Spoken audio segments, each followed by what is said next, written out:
जाओगे। अभी crash course start होगा तो मैं एग्जैक्ट 7 AM स्टार्ट कर दूंगी, जब जब जो भी क्लासेस होंगी तुम्हारी, क्योंकि कुछ बच्चे सुबह वाली क्लास में आएंगे, कुछ बच्चे नून वाली, कुछ इवनिंग वाली क्लास में आएंगे। जब जब जो जो टाइम आपको मिलेगा एग्जैक्ट मैं उसी टाइम पे स्टार्ट कर दूंगी, फिर मुझे ये एक्सक्यूज नहीं चाहिए कि मैम ये क्या होगा। ठीक है, पार्थ ने बिल्कुल सही बोला है। फेस एफसीसी में कितने होते हैं? 12 होते हैं डायगोनल, फेस डायगोनल, और बॉडी में 4 डायगोनल होते हैं।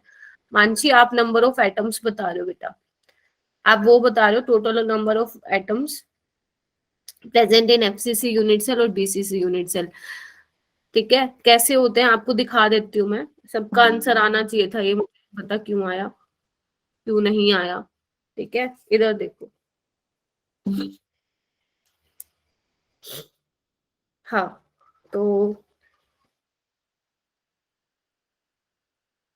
हाँ इधर देखना एक बार, कितने फेसेस होते हैं टोटल? क्यूब में 6 होते हैं ना? Yes ma'am. ठीक है, मान लो मैं ये ऊपर वाला फेस ले लेती हूँ, इस पे मुझे डायगोनल बनाना हो तो ऐसे बनाऊंगी, बोलो। सारे ये कॉर्नर वाले एटम्स यूज होंगे ना? ठीक है, तो एक फेस पे 2 डायगोनल बनते हैं, तो 6 फेस पे पता चल गया कितने बनेंगे? Yes ma'am. 12 डायगोनल बनेंगे। ठीक है, अगर मैं बात करूं बॉडी डायगोनल की, तो there are 4 body diagonal. There are, लिख लो अगर नहीं लिखा है तो, देयर आर 4 बॉडी डायगोनल।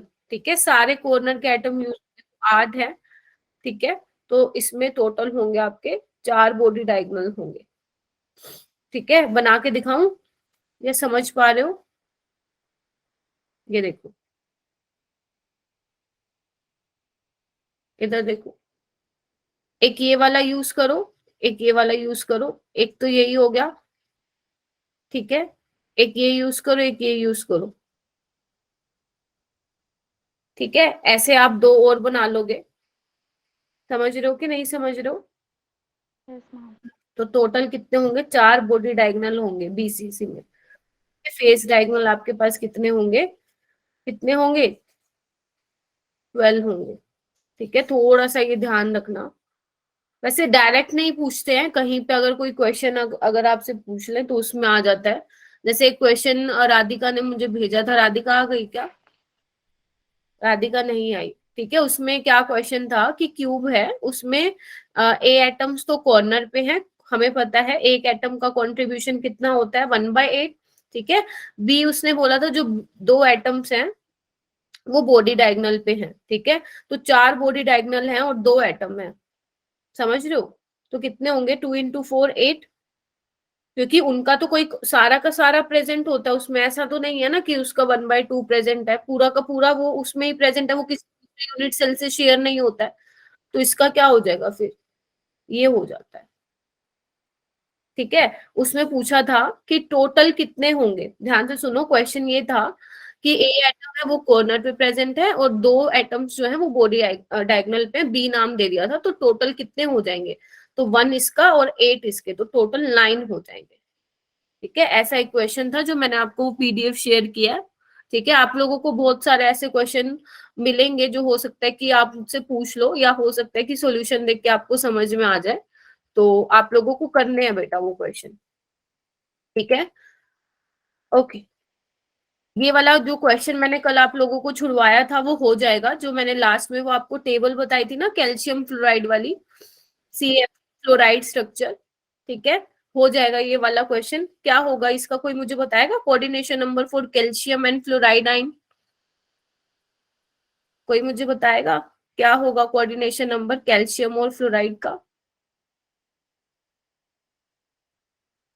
बताना। 4:8 होगा या 8:4 होगा? नहीं करके आए हो ना रिवाइज क्लास में जो कल करवाया था? 8:4 होगा। यस मैम, सी होगा 8:4। ठीक है, जो मैंने ये टेबल बनवाई थी कहाँ गई? यस मैम, एंटी फ्लोराइड की 4:8 थी। हाँ, मैंने कहीं टेबल बनवाई थी ना, कहाँ गई कहाँ गई? ये रही, ठीक है, तो ध्यान रखना ये, ठीक है, ओके, ठीक है, कर लोगे ये वाले क्वेश्चन। ये रेडियस रेशियो वाला जो क्वेश्चन है ना, ये जो नीचे लिखा हुआ है ionic radii of A plus and B negative are, ये the coordination number each ion in AB, ठीक है, वो आज मैं आपको रेडियस रेशियो रूल सिखाऊंगी, जिसके बेसिस पे आप ये पता लगा पाओगे कि किसका कितना कोऑर्डिनेशन नंबर होगा, ठीक है, रेडियस रेशियो को रूल को यूज करके, ठीक है। अच्छा, मैंने आपकी स्लाइड्स में ये भी ऐड कर दिया था, सबने समझने की कोशिश की थी क्या कि एचसीपी और सीसीपी में कोऑर्डिनेशन नंबर 12 कैसे होता है। आशुतोष को भी प्रॉब्लम थी कल, एंड एक दो को और भी थी। तो इधर देखो, एबी टाइप की कौन सी होती है, एचसीपी में होती है, राइट। एबी टाइप Yes, का ma'am. पैटर्न किसमें होता था, याद कैसे रखोगे, देखो याद करने का तरीका देखो, एबीसी सी से खत्म हो रहा है ना, सी पे खत्म हो रहा है, तो सी से स्टार्ट करना, सीसीपी, ठीक है, CCP FCC, right. ABC AB type का पैटर्न किस में होगा, आपका एचसीपी में होगा। दोनों में कोऑर्डिनेशन नंबर 12 रहता है, ज्यादा सोचने की बिल्कुल भी जरूरत नहीं है। जैसे आपको ये रेड कलर वाला पार्टिकल आपने क्या कर दिया, फिक्स कर दिया। याद करो, हमने ये 3 डायमेंशन कैसे बनाया था, एचसीपी जो 2 डायमेंशन है उसी को यूज करके हमने बनाया था ना 3 डायमेंशन, याद करो, Yes, ma'am. ठीक है। तो ये एचसीपी बना रहा है, इसका इस पार्टिकल के रिस्पेक्ट में कितने एटम्स इसको टच किए हुए हैं, ठीक है, या मैं बोलूं, हाँ एटम बोल दो, आयन बोल दो, मॉलिक्यूल 6, ठीक है। और जो बी लेयर है वो क्या बना रहा है, टेट्राहेड्रल, वो देखो इधर 3 एटम इसको टच करेंगे, ठीक है। और नीचे अगर इधर देखो, अगर ये लेयर ए है तो इसके ऊपर बी लेयर होगी, तो इसके नीचे कौन सी लेयर होगी, क्योंकि कैसे टाइप का पैटर्न है, ए बी टाइप, तो अगर ए के ऊपर बी है तो ए के नीचे क्या होगी, बी होगी। लेकिन हम वो 2D में नहीं दिखा पा रहे, आपको मैं यहाँ पे नहीं दिखा पा रही हूँ, लेकिन अगर आप 3D में देखोगे तो ऐसे ही होगा। तो अगर 3 जैसे ये नीचे आएंगे, ये आपको जान करके अलग अलग दिखा रखे ताकि आप थोड़ा सा समझ पाओ कि कैसे इसका कोऑर्डिनेशन नंबर 12 है। ऐसे ही नीचे, तो इसको ये 6 टच कर रहे हैं, ये 3 टच करेंगे और ये वाले 3 टच करेंगे, राइट। तो टोटल इसका कोऑर्डिनेशन नंबर हो जाएगा 12. ऐसे इसमें देखो, एबीसी में क्या है, देखो इन्होंने थोड़ा कंफ्यूज कर रखा है। आप सोचोगे मैं सी तो ये रहा और बी इसके नीचे, तो कैसे इसका कोऑर्डिनेशन नंबर 12 होगा। जैसे ये देखो, जो ये एचसीपी है इसका तो 6 होगा, ठीक है। इसके नीचे अगर सी है तो ए के ऊपर कौन सा होगा, बी, तो ए बी सी तीनों लेयर में होंगे, समझ रहे हो। तो 3 टच करेंगे तो टोटल इनका कोऑर्डिनेशन नंबर क्या हो जाएगा, 12 हो जाएगा, ठीक है। चाहे वो एचसीपी हो चाहे वो सीसीपी हो, ठीक है। और सीसीपी को कहीं कहीं जगह पे एफसीसी भी लिखा हुआ है, तो कंफ्यूज मत होना। कोऑर्डिनेशन नंबर 12, पैकिंग फ्रैक्शन क्या होती है इसकी, बताना जरा मुझे, पैकिंग फ्रैक्शन बताओ सीसीपी और एफसीसी की। 78 नहीं 74 74 or 68. 74 ओके, 74 है. और बीसीसी की 68 और सिंपल क्यूबिक की 52.4 52.4 अगर आपको बोला हो फ्री स्पेस निकाल दो या वॉइड निकाल दो, तो आप 100 में से माइनस कर देंगे, Yes, यस ma'am. मैम ठीक है, ठीक है। सबकी पैकिंग एफिशिएंसी पता होनी चाहिए, नियरेस्ट नेबर डिस्टेंस क्या होगा in case of FCC, BCC और सिंपल क्यूबिक में, राइट। और उनका रेडियस और एज लेंथ का आपको रिलेशन पता होना चाहिए, ठीक है।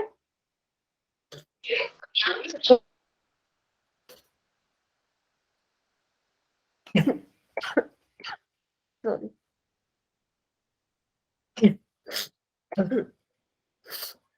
ओके,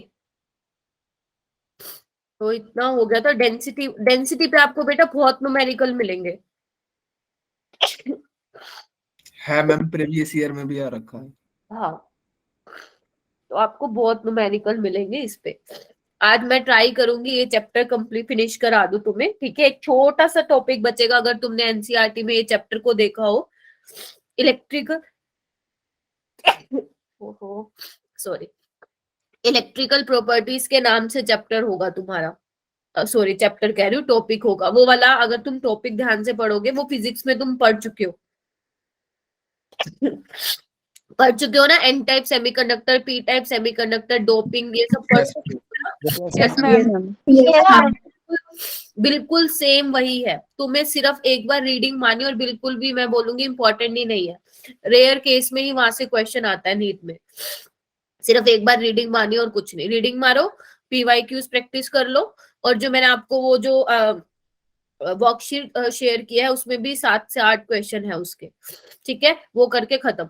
ठीक है, आज मैं आपको बताने वाली हूँ रेडियस रेशियो रूल। देखो ये ना मतलब इतने ज्यादा क्वेश्चन नहीं आते हैं पेपर में, क्वेश्चन जहां से आते हैं ना मैंने वो आपको करा दिया है, और एक डिफेक्ट्स टॉपिक बचा है, इसके बाद वो मैं वो करवाऊंगी, वहां से क्वेश्चन आते हैं, ठीक है।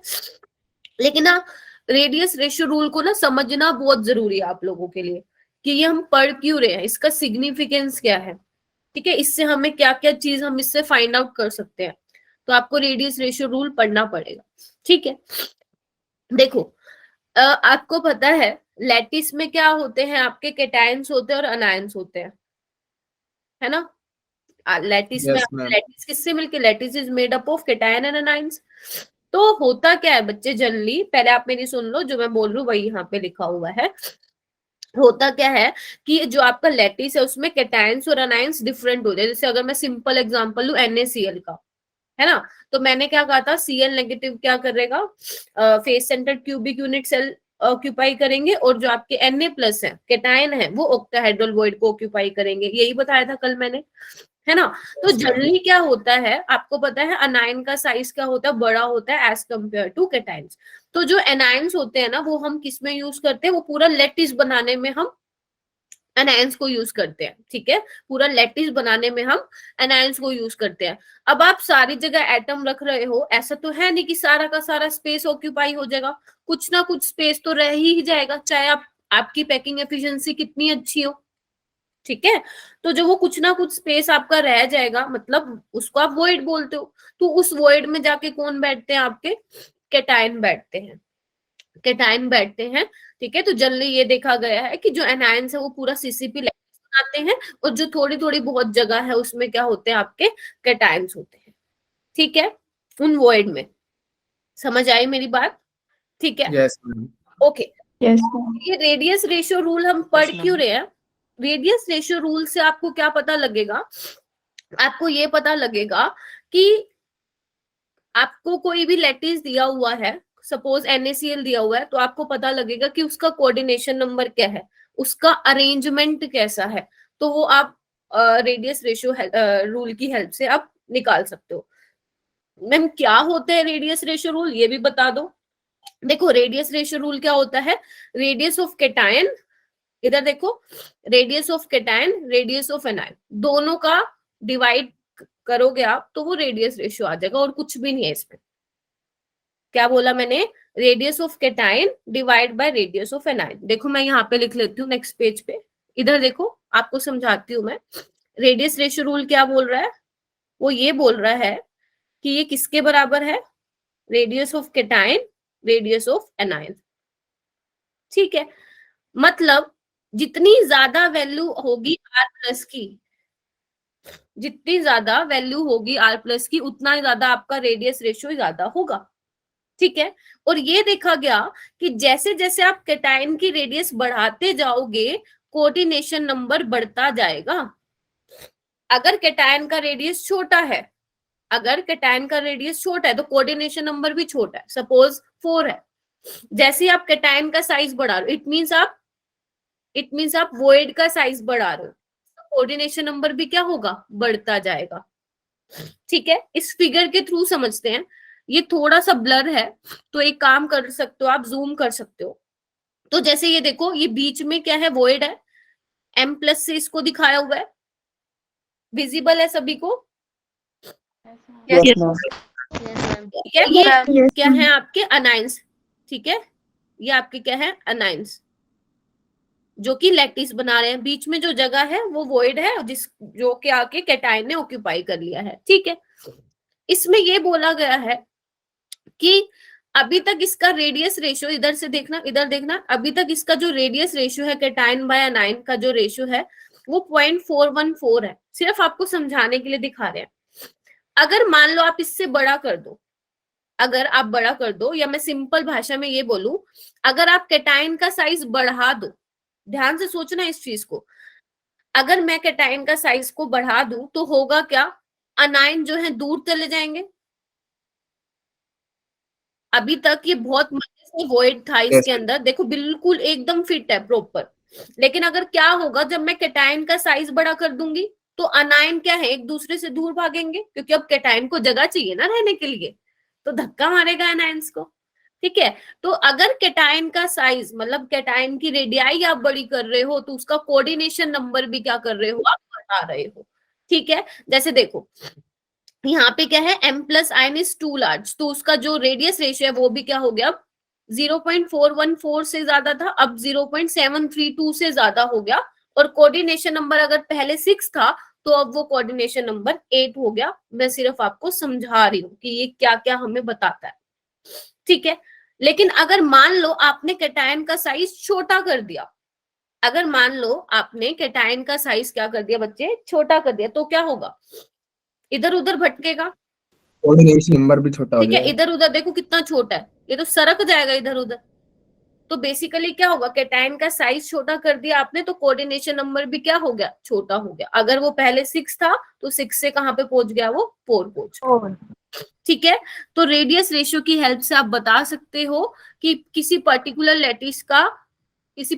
लैटिस का कोऑर्डिनेशन नंबर क्या है। अगर आपने कोऑर्डिनेशन नंबर पता लगा लिया, तो आप ये भी पता लगा लोगे कि उसका स्ट्रक्चरल अरेंजमेंट कैसा है, क्या वो टेट्राहेड्रल है, क्या ऑक्टाहेड्रल है उसका ज्योमेट्री, मतलब जो उसका अरेंजमेंट है, या बीसीसी है, या सिंपल क्यूबिक है, ये आप देखते जाओगे। जैसे अगर मान लो मैं सिंपल एग्जांपल लूं, देखो जैसे ये वॉइड है, ये आपके अनायन है। ठीक है, तो इतनी सी जगह में इतना ही आपका कैटायन अच्छे से फिट हो सकता है। तो इसकी शेप क्या आ रही है, लीनियर आ रही है ना। तो आप बोलोगे मैम कोऑर्डिनेशन नंबर 2 है। तो अगर मैं कैटायन का साइज बढ़ा दूं, अगर मैं कैटायन का साइज बढ़ा दूं, फिर तो आएगा नहीं इसमें फिट, तो उसका क्या हो जाएगा, कोऑर्डिनेशन नंबर बढ़ जाएगा, कोऑर्डिनेशन नंबर 2 से 3 हो जाएगा। ठीक है, तो अभी वो लीनियर है, बाद में क्या बन जाएगा, ट्राइंगुलर। ऐसे ऐसे आप बढ़ाते जाओगे, टेट्राहेड्रल, ऑक्टाहेड्रल, ऐसे ऐसे आता जाएगा। समझ रहे हो। तो मैम इसमें हमें करना क्या Yes. है, आप ये बता दो बस। आपको सिर्फ एक ये टेबल लर्न करनी है जो मैंने यहाँ पे लिखी हुई है। आपको ये सिर्फ एक टेबल लर्न करनी है, क्या कि मैम अगर हमारा रेडियस रेशियो लेस देन 0.15, मैं भी आपको याद करवा के भेजूंगी, टेंशन मत लो, क्वेश्चन भी कर लेंगे। अगर आपका रेडियस रेशियो 0.155 से कम है, तो आपका कोऑर्डिनेशन नंबर 2 रहेगा। और आपका जो वॉइड होगा वो किस टाइप का होगा, लीनियर टाइप का वॉइड होगा। यानी कि जो उसका स्ट्रक्चरल अरेंजमेंट होगा वो कैसा होगा, लीनियर होगा। ठीक है, अगर आपका रेडियस रेशियो 0.155 से, मैम ये लर्न करना है जी, करना है। 0.155 से 0.225 है आपका रेडियस रेशियो, तो उसके करस्पॉन्डिंग कोऑर्डिनेशन नंबर क्या होगा, 3 होगा। और टाइप ऑफ वॉइड क्या होगा, ट्रायंगुलर प्लेनर। रेडियस रेशियो बढ़ा दो, 0.414 तक ले गई तो मैं कोऑर्डिनेशन नंबर 4 और टेट्राहेड्रल। 0.414 से 0.732 ले गई तो कोऑर्डिनेशन नंबर 6। तो टाइप ऑफ वॉइड क्या हो जाएगा, जल्दी बताओ। ऑक्टाहेड्रल। अगर 0.732 से ज्यादा ले जाऊं तो कोऑर्डिनेशन नंबर क्या हो जाएगा, 8। और कैसा वॉइड हो जाएगा, क्यूबिक हो जाएगा। Cubic. ये इंपॉर्टेंट है, एग्जाम्पल को ध्यान रखना। टेट्राहेड्रल का जिंक सल्फाइड आप ध्यान रखेंगे, ऑक्टाहेड्रल का आप ध्यान रखेंगे NaCl। और मैंने आपको कल भी बताया था शायद, NaCl का कोऑर्डिनेशन नंबर 6 होता है, याद करो। Yes, ma'am. 6 लिखवाया था। और CHCl का मैंने कोऑर्डिनेशन नंबर 8 लिखवाया था। ठीक है, ये आपको ध्यान रखने की जरूरत नहीं है, इसको हटा दो। अभी 10 सेकेंड दे दूं, जल्दी से इसको रिवाइज करो, ताकि इसके बेसिस पे क्वेश्चंस कर सके हम, कैसे कैसे क्वेश्चन पूछे गए हैं।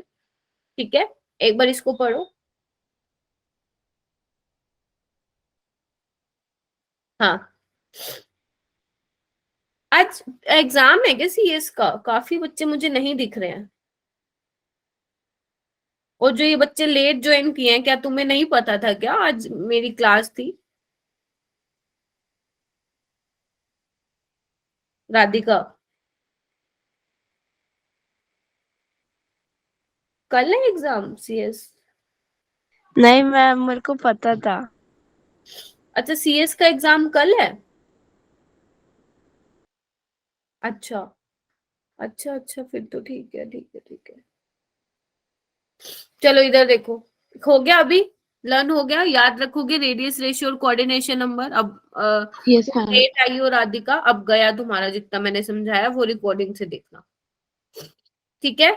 आ जाओ, कुछ भी नहीं था, इतना ही था, एक फॉर्मूला ही आपको याद रखना था और ये टेबल आपको थोड़ा सा ध्यान रखनी थी, बाकी कुछ भी नहीं था। अभी हम क्वेश्चन लगाएंगे, ठीक है, तो आपको काफी और क्लियर हो जाएगा ये रेडियस रेशियो वाला टॉपिक। करें क्या स्टार्ट? देखना इधर, Yes, ma'am. आपके पास एक सॉलिड कंपाउंड है XY, NaCl स्ट्रक्चर है उसका। आपको केटायन की रेडियस दी हुई है बच्चा 100 पिकोमीटर, अनायन की रेडियस हमें नहीं पता है, निकालनी है, ठीक है। अब मैम कैसे करेंगे? रेडियस रेशियो तो ये होता है radius of cation by radius of anion. We have value of cation but anion की तो निकालनी है, इसका क्या करें? तो अब आपको काम आएगा वो वाला, NaCl का कोऑर्डिनेशन नंबर क्या होता था? 6, और इसके करस्पॉन्डिंग वैल्यू क्या होती थी? 0.414 से 7 0.7. 0.7 अब मैम आप ये बताओ कि वैल्यू ये वाली लें या ये वाली लें? हम तो फंस गए, वैल्यू ले। अब ध्यान से, अगर आपका केटायन 100 पिकोमीटर है, आपको पता है कि मैम अनायन का साइज तो बड़ा ही होगा हमेशा। जनरली हम क्या बोलते हैं कि anions are bigger in size as compare to cation. तो अगर अनायन की रेडियस बड़ी होगी तो रेडियस रेशियो क्या होगा? छोटू होगा, तो हमें अनायन निकालना है जो कि ज्यादा बड़ी होगी, तो हमें रेडियस रेशियो कौन सी वाली वैल्यू लेनी पड़ेगी? हमें छोटी वाली वैल्यू लेनी पड़ेगी।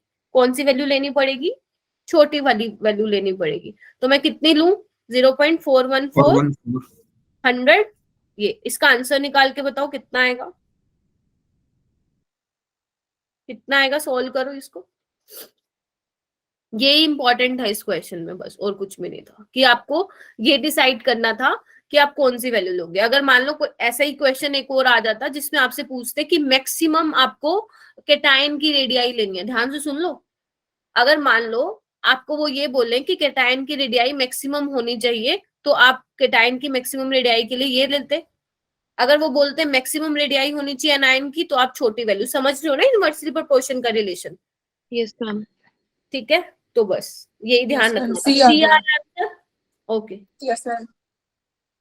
ठीक है, तो इसका आंसर रहेगा 241.5 पिकोमीटर। अगर मान लो कोई स्टूडेंट ये वाली वैल्यू भी ले लेता ना, तो भी उसका ठीक होता है ये वाला क्वेश्चन। क्यों? क्योंकि वो कोई ऑप्शन ही नहीं है। आप बेशक कैलकुलेट करके कर लेना 100/0.732, इसमें से कोई भी आपको ऑप्शन नहीं मिलेगा। हाँ जी राधिका। मैम इसमें 0.41 कैसे लिया आपने, एक बार बता दीजिए। अच्छा क्योंकि आपको पता है रेडियस ऑफ एनायन क्या होता है? ज्यादा होता है एज कंपेयर टू केटायन। अगर एनायन की Yes. रेडियस ज्यादा होगी तो रेडियस रेशियो क्या होगा? कम होगा। यस तो मैंने कौन सी ली? कम वाली वैल्यू ली, ज्यादा वाली नहीं ली। Okay ma'am. ठीक है, ओके चलो आगे ये वाला क्वेश्चन देखना कैसे करोगे। The radius of cesium plus is 169 picometer and that of Cl negative is 181 picometer. Predict the structure of cesium chloride and the coordination number of cesium plus. कैसे करोगे मैम? सिंपल है ये तो, रेडियस रेशियो से। सोए क्यों पड़े हो? थके बड़े हो क्या पढ़ पढ़ के? हाँ मैम कर रहे हैं। अच्छा करो।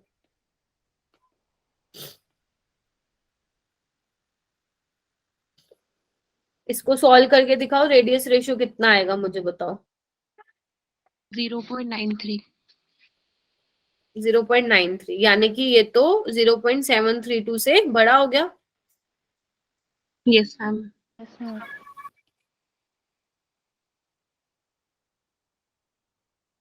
ठीक है, तो अगर बड़ा हो गया तो फिर क्या होगा? इसका कोऑर्डिनेशन नंबर तो 8 ही रहेगा, और इसका जो Yes. सिंपल Cubic structure है ma'am. Simple cubic. Cubic structure है। ठीक है जी, बोलो।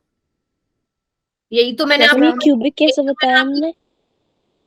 बेटा ये अभी बताया ना मैंने, टेबल इधर देखो, ये देखो।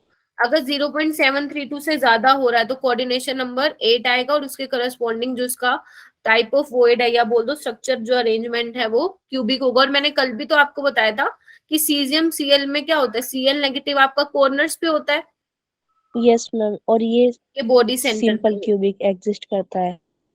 ठीक है, ये बॉडी सेंटर में होता है। कहीं कहीं जगह पे यहाँ पे बीसीसी भी लिखा होता है, तो कंफ्यूज मत होना, दोनों ही ठीक है, क्योंकि ये कॉर्नर्स पे है सीएल नेगेटिव, मतलब तो इसका जो स्ट्रक्चर है वो रिजेंबल करता है क्यूबिक से, ठीक है, इस वजह से इसको क्यूबिक लिखा हुआ है।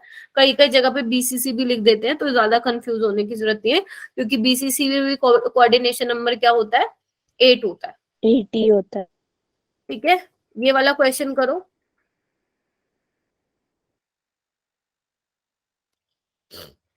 Lithium iodide crystal has a face centred cubic unit cell, ठीक है, एफसीसी है। If the edge length of the unit cell, यानी कि ए की वैल्यू दी हुई है आपको 620 पिकोमीटर, आपको रेडियस बतानी है, क्या करोगे?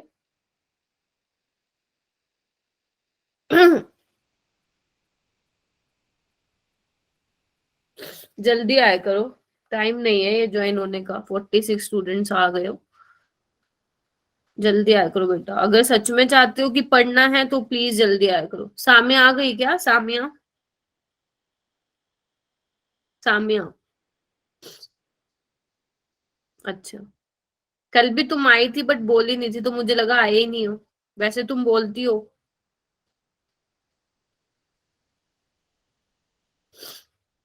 चलो, कैसे करोगे?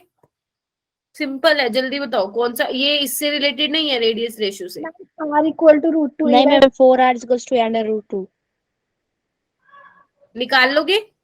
yes ma'am yes ma'am, Yes, ma'am. 155 under root 2 ppm। ठीक है, तो ये ऐसे निकलना था, मैंने जान करके दिया ताकि आप सोचो कि लगना क्या है इसमें, ठीक है। क्वेश्चन नंबर लास्ट वाला देखना, हो जाएगा। आपको रेडियस ऑफ फाइन मैग्नीशियम की, सीजियम प्लस की, सल्फाइड क्लोराइड इनकी दी हुई है। हाँ जी जुबिया बोलो बेटा। मैम मैं भी हूँ। अच्छा ठीक है जुबिया, ठीक है, इनकी आपको रेडियस दे रखी है, आपको निकालना है, कोऑर्डिनेशन नंबर निकालना है of the cation in the crystal of magnesium sulphide, magnesium oxide and caesium chloride. निकाल सकते हो। मैग्नीशियम सल्फाइड का कैसे निकालोगे? मैग्नीशियम 2+ बाय सीएल नेगेटिव का रेडियस, है ना, और अगर आपको निकालना एमजीओ का तो Mg2+ divide by O2 negative का, और सीजियम क्लोराइड का निकालना तो सीजियम बाय उसका, ठीक है। कर लोगे ये वाला क्वेश्चन? yes Yes. ma'am बस yes ma'am यही Yes, सिंपल, ma'am. यहाँ पे आपका रेडियस रेशियो क्या हुआ, खत्म हो गया, ठीक है। बस इतना ही था, ज्यादा इंपॉर्टेंट भी नहीं है, बस ये टेबल इंपॉर्टेंट है, ये टेबल याद है तो कर लोगे, और एक ये फॉर्मूला रेडियस ऑफ कैटायन, बस, और radius of cation divide by radius of anion. बस ये याद ध्यान रखना कि एग्जामिनर ने आपसे क्या पूछ रखा है, क्या वो मैक्सिमम रेडियस तो नहीं पूछ रहा कैटायन की, क्योंकि जो वैल्यू की रेंज है ना उसमें आपको डिसाइड करना पड़ेगा आप पहली वाली वैल्यू लोगे या लास्ट वाली वैल्यू लोगे, बस ये वाली थोड़ी सी चीज आप ध्यान रखना, बाकी तो आप लोग कर लोगे। हाँ जी अंजलि, ये सॉलिड स्टेट का 3rd लेक्चर है, और ये आज लास्ट लेक्चर होगा, अगर सही टाइम पे क्लास ओवर हो गई तो, ठीक है। अगर तुम्हें सही सही समझ आ गया और सही टाइम तक क्लास चल गई तो फिर ये खत्म हो जाएगा, ठीक है। अब मुझे ये बताओ, कल जो मैंने कराया था सारा, उसमें कोई प्रॉब्लम है तो बताओ, अगर नोट्स बनाए हुए हैं तो एक बार चेक कर लो, क्योंकि जो कल वाला लेक्चर था ना उसमें से क्वेश्चन बनता ही बनता है सॉलिड स्टेट का, तो अगर आपको कोई डाउट है तो आप मुझे बताओ। सारी चीजें आपको टिप्स पे होनी चाहिए, coordination number, packing fraction, relation between A and R, nearest neighbour distance कितना होता है, ठीक है, और बीसीसी में एक एटम का कंट्रीब्यूशन क्या होता है, या सिंपल क्यूबिक में कितना होता है, फेस सेंटर्ड में कितना होता है, ठीक है। जैसे अर्शिता ने एक क्वेश्चन पूछा था, आप लोगों को ये बोला हुआ था उस क्वेश्चन में कि आपके पास क्या है, यूनिट सेल है, तो आपको एटम का कंट्रीब्यूशन बताना है फेस सेंटर पे। जब वो ये वर्ड मेंशन कर देना फेस सेंटर पे, तो सिर्फ आपको फेस सेंटर ही इंक्लूड करना है, तो आपको पता है एक एटम का कितना कंट्रीब्यूशन होता है, हाफ होता है फेस सेंटर पे। सिंपल क्यूबिक का पूछेगा तो 1/8 होता है, एज का पूछेगा तो 1/4 होता है, ठीक है। तो ये वाली चीजें छोटी छोटी चीजें हैं जो आपको ध्यान रखनी है, ठीक है। कोई डाउट है तो मैं 2 मिनट वेट कर लेती हूँ, आप देख लो। नहीं नहीं नहीं, न्यू चैप्टर अरे मैंने सिलेबस ऑलरेडी करा दिया है, ये वाला चैप्टर थोड़ा सा इंपॉर्टेंट था, इस वजह से मैंने वो ले लिया है चैप्टर, बाकी मैं आपको अभी क्रैश कोर्स में ही मिलेंगे वे 25 मार्च से। मैम हाँ जी, वो वाला जो आप कह रहे थे क्लास में करवाओगे क्वेश्चन, मैंने वो इनको करा दिया ये सोच के कि तुम क्लास में हो। ठीक है, कोई बात नहीं, मैं तो तुम्हें था ही क्लास, नहीं। कोई बात नहीं, मैं क्लास के बाद तुम्हें बता दूंगी। ठीक है, ओके नहीं नहीं नहीं नहीं, इसके बाद नहीं होगी मेटलर्जी की क्लास। इसके बाद मैं तुम्हें 25 को मिलूंगी विद मोल कंसेप्ट। मेटलर्जी तुम लोग खुद से करोगे, मैं मटेरियल प्रोवाइड कर दूंगी तुमको। ठीक है, मैग्नेटिक प्रॉपर्टीज नहीं, वो खास इंपॉर्टेंट नहीं है नाजिया, बस एक बार एक रिवाइज कर लेना, तुम लोगों ने ऑलरेडी फिजिक्स में उसको किया हुआ है, तो ज्यादा टाइम नहीं लेगा वो। ठीक है, ज्यादा टाइम नहीं लेगा वो। अंजलि बेटा शेयर कर दूंगी मैं टाइमिंग। ठीक है, अभी यही सब डिस्कस करेंगे तो क्लास नहीं चल पाएगी। चलो अभी हम पढ़ते हैं, इजी है बिल्कुल, ये तो इतना इजी है ना ये टॉपिक, इम्परफेक्शन इन सॉलिड। तुम्हें मतलब देख, मतलब एक ही बार सुनने में ही ऐसा लग जाएगा कि अरे ये तो बहुत इजी है, बट सुनते जाना, एक कहानी की तरह है ये, इसको फटाफट सुन के कंप्लीट करेंगे। ठीक है, अब ध्यान से सुनना क्या बोल रहा है ये। देखो आज का जो मेन हमारा जो टॉपिक हमें पढ़ना था वो है इम्परफेक्शन इन सॉलिड। अब मैम ये क्या पंगा खड़ा कर दिया, पहले तो आप बोल रहे थे कि लैटिस बन रहा है, उसमें एटम है, पहले तो मस्त क्रिस्टलाइन सॉलिड पढ़ रहे थे जिसका रेगुलर अरेंजमेंट था, अब आप उसमें इम्परफेक्शन लेके आ रहे हो, मतलब उसमें किसी तरह की डेविएशन लेके आ रहे थे।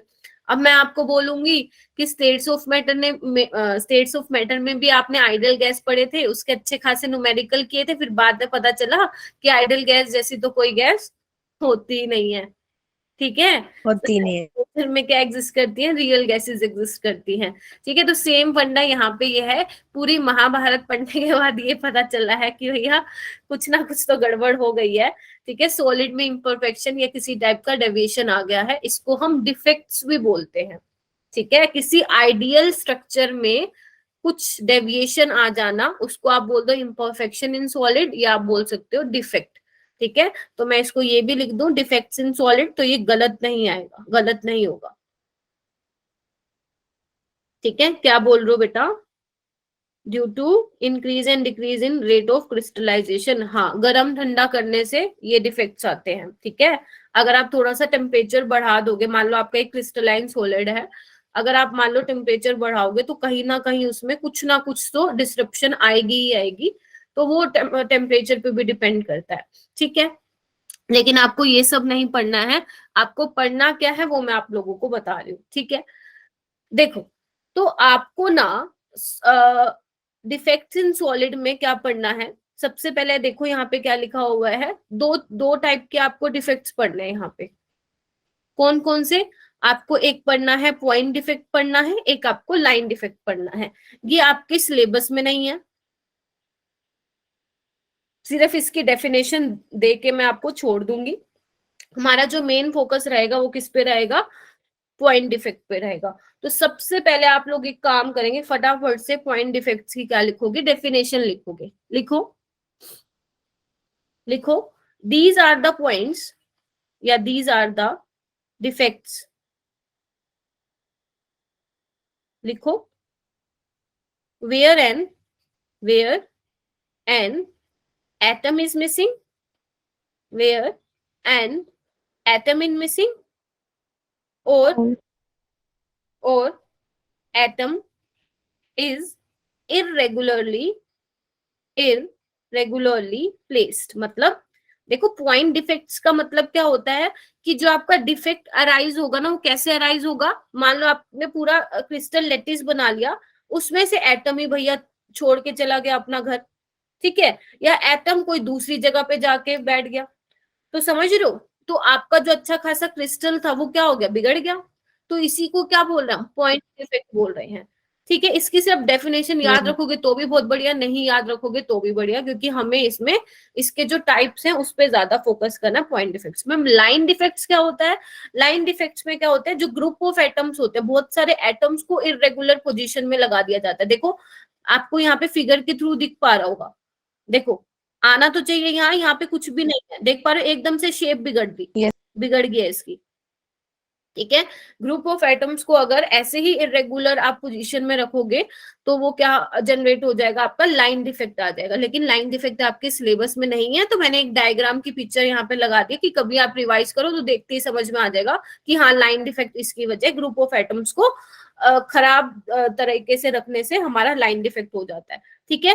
पॉइंट डिफेक्ट पे हमें बेटा मेन फोकस करना है कि यहाँ पे किस वजह से डिफेक्ट आते हैं, या तो एटम ही छोड़ के भाग गया अपना घर, या एटम को ही किसी गलत जगह हमने रख दिया है।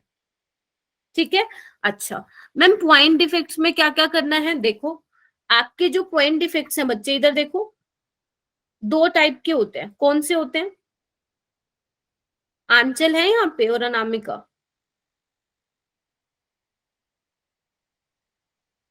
अच्छा Yes, तो पॉइंट ma'am. डिफेक्ट कितने टाइप के होते हैं? दो। स्टोक्योमेट्रिक डिफेक्ट, इधर देखो नया टॉपिक है, बहुत नया, कभी नहीं पढ़ा होगा अगर किसी ने ये चैप्टर पढ़ा ही नहीं अभी तक। ठीक है। और नॉन स्टोक्योमेट्रिक, और नॉन स्टोक्योमेट्रिक, स्टोशियोमेट्रिक भी बोलते हैं कई, मैं स्टोक्योमेट्रिक बोलती हूँ, तुम्हारी जैसे मर्जी हो वैसे आप इसको बोल सकते हो। ठीक है। अब मैम ये स्टोक्योमेट्रिक डिफेक्ट क्या होता है आप ये बताओ। देखो मान लो आपका पूरा सॉलिड है, क्रिस्टल लैटिस है। हाँ जी सुमन बोलो। मैंने पढ़ा है ये दोनों टॉपिक। ठीक है। अच्छा ठीक है, तो आपके लिए नया नहीं होगा। तो ये स्टोक्योमेट्रिक का मतलब आप क्या समझते हो? स्टोक्योमेट्रिक वर्ड आपने सुना है, मोल कंसेप्ट में सुना है ना स्टोक्योमेट्री? हाँ यस स्टोक्योमेट्रिक ऑप्शन। हाँ, तो स्टोक्योमेट्रिक डिफेक्ट का मतलब क्या होता है? हाँ, जो मान लो आपके पास लैटिस है, उसमें जो रेशियो है number of one kind of atom, या ratio of number of one kind of atom to ratio of other kind of atom, वो डिस्टर्ब नहीं होता है।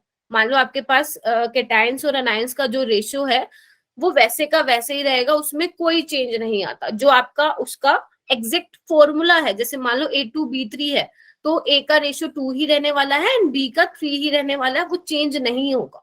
तो ये क्या रहता है आपका, इसको बोलते हैं हम स्टोक्योमेट्रिक डिफेक्ट। जहां पे रेशियो चेंज हो जाए उसको हम क्या बोलते हैं? Non stoichiometric defect. Non stoichiometric. ठीक है।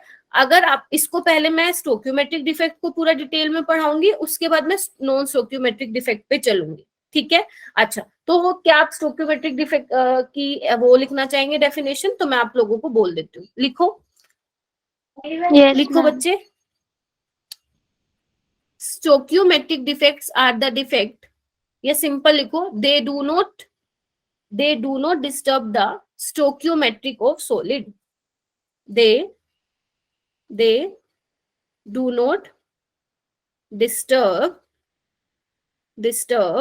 the stoichiometry of किसकी? सॉलिड की, क्रिस्टलाइन जो आपका सॉलिड है। ठीक है। लिख सकते हो इसका मतलब क्या? स्टोइकियोमेट्री का लिखो, number of different type of atom, number of different type of atom और ions, number of different type of atom or ions present are exactly किस रेशियो में होते हैं? exactly in the ratio indicated by their chemical formula, indicated by their chemical formula। सबने लिख लिया? Yes ma'am. ठीक है। अब स्टोइकियोमेट्रिक डिफेक्ट कितने टाइप के होते हैं? दो टाइप के होते हैं। मैम कौन कौन से होते हैं? एक होता है बच्चा वैकेंसी डिफेक्ट, एक होता है इंटरस्टिशियल डिफेक्ट। एक सेकेंड, इंटरस्टिशियल डिफेक्ट। ठीक है मैम, ये क्या होता है? देखो स्टोइकियोमेट्रिक पॉइंट डिफेक्ट्स हमने देख लिया, दो टाइप के होते हैं। फिर हम इसमें देखेंगे वैकेंसी और इंटरस्टिशियल डिफेक्ट। ठीक है। आपको ना दो टाइप के सॉलिड्स में डिफेक्ट्स देखने हैं, एक तो आयनिक सॉलिड्स में और एक नॉन आयनिक सॉलिड्स में। तो जो ये वैकेंसी और इंटरस्टिशियल डिफेक्ट्स होते हैं, ये कौन से सॉलिड्स दिखाते हैं बच्चा? नॉन आयनिक सॉलिड, याद रहेगा? Yes ma'am. Yes, ma'am. नहीं होते हैं वो सॉलिड्स। ठीक है। अब मैम वैकेंसी क्या होता है और इंटरस्टिशियल, देखो सिंपल भाषा में अगर मैं तुम्हें समझाऊं, देखो तुम्हें लिखने को कहीं नहीं आने वाला, थ्योरेटिकल तो कोई तुम्हारा पेपर नहीं। तो वैकेंसी डिफेक्ट का मतलब क्या होगा, मान लो तुमने पूरा लैटिस खड़ा कर दिया है ना, मान लो तुमने पूरा लैटिस बना दिया और उसमें से देखा कि एक एटम क्या है, मिसिंग है, एक एटम क्या है, मिसिंग है, तो वो कैसा डिफेक्ट हो गया, वैकेंसी डिफेक्ट हो गया। इंटरस्टिशियल डिफेक्ट, इंटरस्टिशियल वर्ड आपने बार बार सुना है, मैंने डीएनएफ ब्लॉक में बहुत बार रिपीट किया है कि what is interstitial compound. Yes ma'am. यानी कि आपने इसमें क्या होगा, पूरा लैटिस बना दिया, फिर देखा कि जो एटम है अपनी जगह छोड़ के किसी दूसरी जगह छुप के बैठ गया है, इसको हम क्या बोलते हैं, इंटरस्टिशियल डिफेक्ट। डिफेक्ट आ गया ना, आपने तो प्रॉपर लैटिस बनाया था, हर जगह अरेंजमेंट ऑफ कैटायन एनायंस बहुत अच्छे से की थी, लेकिन एक एटम उसमें से मिस हो गया, तो मतलब क्या हो गया, गया खराब, डिफेक्ट, डेविएशन आ गया उस क्रिस्टलाइन सॉलिड में। इंटरस्टिशियल डिफेक्ट में क्या होगा कि एटम अपनी पोजीशन छोड़ के कहीं और बैठ गया है, ठीक है। तो ये मैंने यहाँ पे भी लिखा हुआ है, अगर आप लोग देख पाए तो। वैकेंसी डिफेक्ट में क्या है, some of the lattice sides are vacant, ठीक है। अगर मान लो अपनी प्लेस को छोड़ के कोई एटम, आयन या मॉलिक्यूल, इसमें सिंपल बोलूं पार्टिकल अपनी जगह छोड़ के चला गया है, तो मास क्या हो जाएगा, कम हो जाएगा उसका। यस और अगर मास कम Yes. हो गया पूरे लैटिस का, तो डेंसिटी भी क्या हो जाएगी, डिक्रीज हो जाएगी, Yes, ma'am. कम हो जाएगी। Yes, ma'am. ठीक है। ठीक है, ये वैकेंसी डिफेक्ट और कैसे आप अराइज कर सकते हो, आपका पूरा लैटिस है, आपने गर्म किया उसको, टेम्परेचर बढ़ा दिया, टेम्परेचर बढ़ाने से ये काम हो रहा है, फिर उसको ठंडा कर दिया, तो फिर आप बाद में देख रहे हो कि भैया एक एटम तो यहाँ पे मिसिंग है, तो इसको आप हीटिंग पे क्या कर सकते हो, आप डेवलप कर सकते हो, also develop on heating, heating करके। यस राधिका।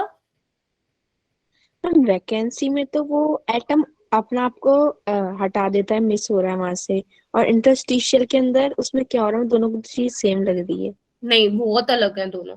पहले ये देखो, ये समझ में आ गया, मैं आगे चलूंगी फिर, Yes. ठीक है। इंटरस्टिशियल में क्या होता है कि आपने ना पूरा लैटिस बना दिया और देखा कि बाहर से कोई एटम आके जो है खाली जगह पे बैठ गया, इसके जैसे देखो ये बैठा हुआ, अच्छा, इसमें बाहर से आया है कोई। हाँ, कोई फॉरेन एटम आया बाहर से आके बैठ गया, तो इससे क्या हुआ, देखो क्या लिखा हुआ है, सम एटम्स और molecule occupy an interstitial site. तो अगर बाहर से कोई एटम आके बैठा है तो ओवरऑल उसका मास क्या हो जाएगा, बढ़ जाएगा, अगर बढ़ जाएगा तो डेंसिटी Yes. क्या हो जाएगी उसकी, बढ़ जाएगी, ठीक है। बढ़ तो जाएगी। वैकेंसी और इंटरस्टिशियल डिफेक्ट पे क्वेश्चन तो नहीं आते हैं, बस थोड़ा सा ध्यान रखना ये कौन से टाइप के सॉलिड्स दिखाते हैं, सिंपल नॉन आयनिक और आयनिक, ठीक है। नॉन आयनिक सॉलिड्स दिखाते हैं जो आयनिक नहीं होते हैं नेचर में। उसके बाद आपके दो डिफेक्ट और हैं जो मैं आपको भी पढ़ाऊंगी। कौन कौन से दो डिफेक्ट हैं, एक तो फ्रेंकल डिफेक्ट है, नाम याद करना बहुत जरूरी है, फ्रेंकल डिफेक्ट है, दूसरा शॉर्ट की डिफेक्ट है। हम क्या बोलते थे 12th में, शॉक की डिफेक्ट है, शॉर्ट की थोड़ा सा ज्यादा बड़ा हो जाता है, शॉक की डिफेक्ट, मैं तो ऐसे ही बोलती थी, शॉक की डिफेक्ट, ठीक है। इन कौन से होते हैं, ये भी किसके पार्ट है, स्टोक्यूमेट्रिक डिफेक्ट के ही पार्ट है, शॉक की मतलब सॉरी शॉर्ट की डिफेक्ट और फ्रेंकल डिफेक्ट, ठीक है। ये दोनों जो डिफेक्ट है वो कौन दिखाते हैं, आपके आयनिक सॉलिड्स दिखाते हैं। कौन दिखाते हैं, जल्दी याद करो, आयनिक, आयनिक। ठीक है। तो फ्रेंकल डिफेक्ट में क्या चीजें हैं मैम जो हमें याद रखना है, वो ये चीजें हैं, होता क्या है पहले ये समझते हैं। ये पूरा लैटिस की तरह कंसिडर करो, ये आपको सिंपल वे में इसलिए दिखा रखा है ताकि आप समझो कि एग्जैक्ट मतलब फ्रेंकल डिफेक्ट है क्या, शॉर्ट की डिफेक्ट है क्या। तो आपको देखो ऐसे सिंपल सी पिक्चर दिखाई हुई है, आपको पता है लैटिस में क्या होते हैं, कैटायंस और अनायंस होते हैं। कैटायन का साइज छोटा होता है, एनायन का साइज बड़ा होता है, ये भी आप इस पिक्चर से देख पा रहे हैं, ठीक है। तो फ्रेंकल डिफेक्ट में होता क्या है कि जब ये पूरा जो लैटिस बन जाता है तो उसमें क्या होता है, फ्रेंकल डिफेक्ट में जो आपका पॉजिटिव चार्ज है, ध्यान रखना, पॉजिटिव चार्ज क्या करता है, अपनी जगह छोड़ के कहाँ चला जाता है, इंटरस्टिशियल साइट पे चला जाता है। अब मैम यही कैटायन क्यों मूव करता है, अनायन क्यों मूव नहीं करता, क्योंकि कैटायन का साइज क्या है, छोटू सा है, छोटू को मूव करना ज्यादा इजी है बजाय कि बड़ा, ठीक है। तो ये छोटा क्या है, अपनी जगह छोड़ के कहाँ चला जाता है, इंटरस्टिशियल साइट पे चला जाता है। फ्रेंकल डिफेक्ट समझ में आया, ये डिफेक्ट से आपको लर्न करने पड़ेंगे Yes, कि ma'am. क्या होता है, Yes, Yes, ma'am. ठीक है। आ गया. अच्छा, पहली चीज तो ये क्लियर हो गई कि इसमें होता क्या है। ये वाला क्वेश्चन बहुत बार आया हुआ है कि इंटरस्टिशियल साइट पे कौन जाके बैठता है, कैटायन बैठता है, अनायन बैठता है, ठीक है। हाँ कुमकुम बोलो। मैम एक बार और बता दो। मैं ये बोल रही हूँ बेटा, इधर देखो, ये आपका लैटिस है, ठीक है। तो मैंने मैम 2 पिक्चर क्यों लगा रखी है यहाँ पे, ताकि आपको समझा पाऊं कि फ्रेंकल और शॉर्टकी में क्या डिफरेंस है। तो देखो यहाँ पे आपको क्या दिख रहा है, सेकेंड वाली पिक्चर में जो केटायन है वो अपनी जगह छोड़ के जहाँ पे वो पहले बैठा था, डिफेक्ट आप पढ़ क्या रहे हो, डिफेक्ट पढ़ रहे हो, आप डेविएशन पढ़ रहे हो आइडियल बिहेवियर में, ठीक है। तो ये जो केटायन अपनी जगह छोड़ के कहाँ आके बैठ गया है, इंटरस्टिशियल जगह, सॉरी हाँ, इंटरस्टिशियल साइड पे आके बैठ गया है। कौन बैठा है, केटायन बैठा है। क्यों केटायन बैठा है, क्योंकि उसका साइज छोटा है एज कंपेयर टू अनायन, वो जल्दी मूव कर देगा एज कंपेयर टू अनायन। बड़ा है, मोटू सा है, उसको टाइम लगेगा चलने में, छोटू सा है भाई भाग के जाएगा।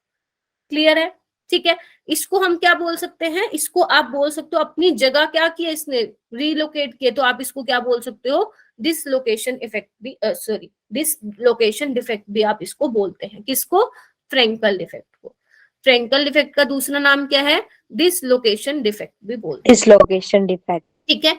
तीसरा पॉइंट क्या है, ये मैंने पॉइंट बना के रख रखे हैं, आपको यही याद करना है, इससे ज्यादा फालतू का याद नहीं रखना है, ठीक है। एक बात बताओ,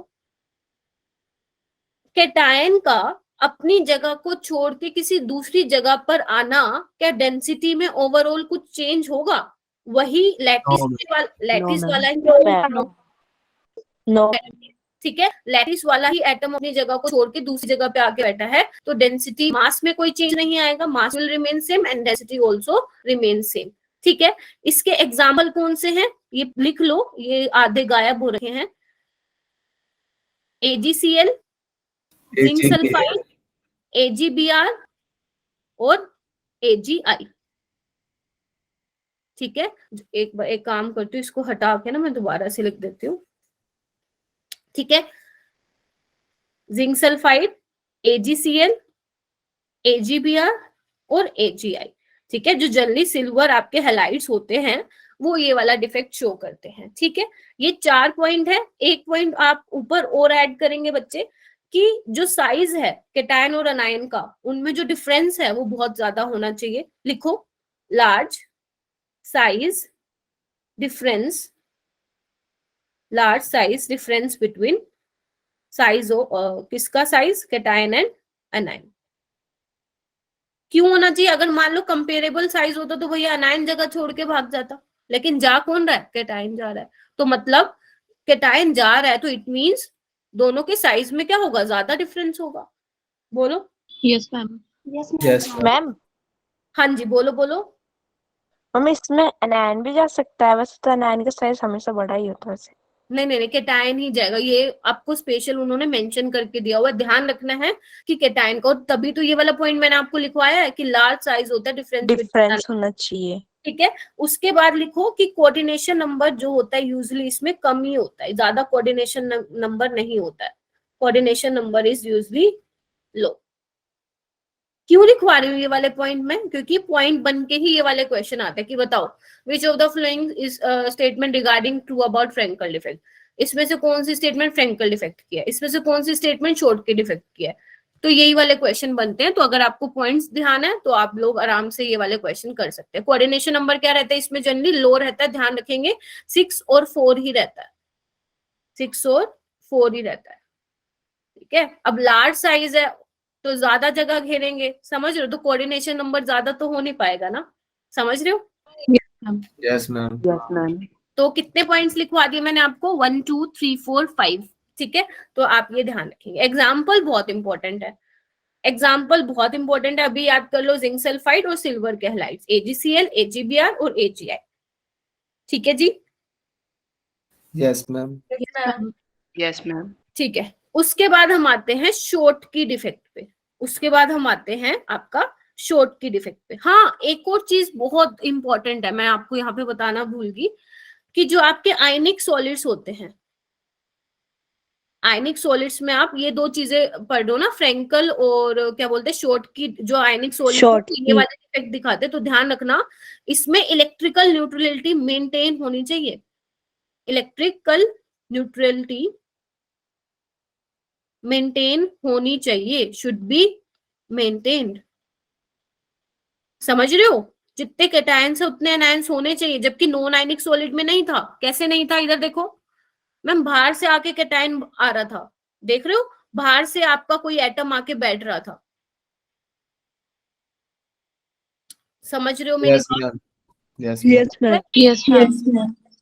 हाँ, तो इसमें क्या है आपका, हाँ लेकिन अगर इसमें भी मान लो आपको इलेक्ट्रिकल न्यूट्रलिटी मेंटेन करनी है, जैसे मान लो इसमें एक एटम है तो आपको दूसरा एक और लाना पड़ेगा ताकि जो रेशियो है वो सेम हो जाए, जो रेशियो है वो सेम हो जाए। लेकिन पता चले कि आपका एक लैटिस है, उसमें कैटायन और अनायंस इक्वल रेशियो में थे, आप 2 कैटायन को एक्स्ट्रा लेके आ गए तो उसकी खराब, ठीक है, उसका इलेक्ट्रिकल न्यूट्रलिटी मेंटेन नहीं होगी, ठीक है। 2 आप कैटायन एक्स्ट्रा ले आए तो ध्यान रखना जो आयनिक सॉलिड्स होते हैं उसमें हम ये चीज ध्यान रखते हुए चलते हैं कि जो इलेक्ट्रिकल न्यूट्रलिटी है वो मेंटेन रहनी चाहिए। कैसे, मैं आपको लोगों को दिखा देती हूँ। जैसे इसमें देखो, आप काउंट भी कर सकते हो इसको देख के कि जितने नेगेटिव चार्ज है उतने पॉजिटिव चार्ज है, कोई बाहर से नहीं आया है और ना ही जगह छोड़ के वो गया है, अपनी ही जगह पे है, तो इलेक्ट्रिकल न्यूट्रलिटी मेंटेन है उसकी, ठीक है। Yes. Yes ma'am. आगे चलो, शॉर्ट की डिफेक्ट क्या कहता है? शॉर्ट की डिफेक्ट भी बहुत इजी है। देखो ये आपका सिंपल लैटिस है, फिगर 1, क्या पूछ रहे हो? एजीएफ में इतना ज्यादा साइज डिफरेंस नहीं है, इस वजह से उन्होंने एजीएफ को कंसिडर नहीं किया है। जो एग्जाम्पल दिए हैं वो बेटा आपको ध्यान रखने हैं। हालांकि फ्लोरीन बहुत छोटा है, एजी का कुछ ज्यादा ही बड़ा साइज है, इस वजह से कंसिडर नहीं किया इन्होंने, ठीक है। मैम वैकेंसी और हाँ हाँ हाँ नहीं, जो वैकेंसी और इंटरस्टिशियल है वो नॉन आयनिक सॉलिड्स दिखाते हैं आपको। जो शॉर्ट की और आपका फ्रेंकल डिफेक्ट है वो आयनिक सॉलिड्स दिखाते हैं। एजीएफ आप नहीं लोगे एग्जांपल में, जो एग्जांपल उन्होंने दे रखे हैं वही आपको याद रखना है, ये थोड़ा सा ध्यान रखना, ठीक है। हाँ, शॉर्ट की डिफेक्ट में क्या है, फिगर 1 और फिगर 2 में आपको क्या दिखाई दे रहा है कि अगर एक कैटायन अपनी जगह छोड़ के जा रहा है तो एक ही अनायन अपनी जगह छोड़ के जा रहा है। देखो इधर, यहां से एक कैटायन गया, ठीक है, और एक ही अनायन गया है, तो इससे आपको क्या पता चल रहा है कि equal number of cations and anions are missing from their lattice. समझ रहे हो? शॉर्ट की डिफेक्ट में अगर 2 Yes. कैटायन अपनी जगह छोड़ के जा रहे हैं तो 2 अनायन ही अपनी जगह छोड़ के जाएंगे। जो number of missing cation anions है वो इक्वल होने चाहिए, यही मोस्ट इंपॉर्टेंट कैरेक्टरिस्टिक्स है अबाउट शॉर्ट की डिफेक्ट। इलेक्ट्रिकल न्यूट्रलिटी अभी भी मेंटेन है, क्यों?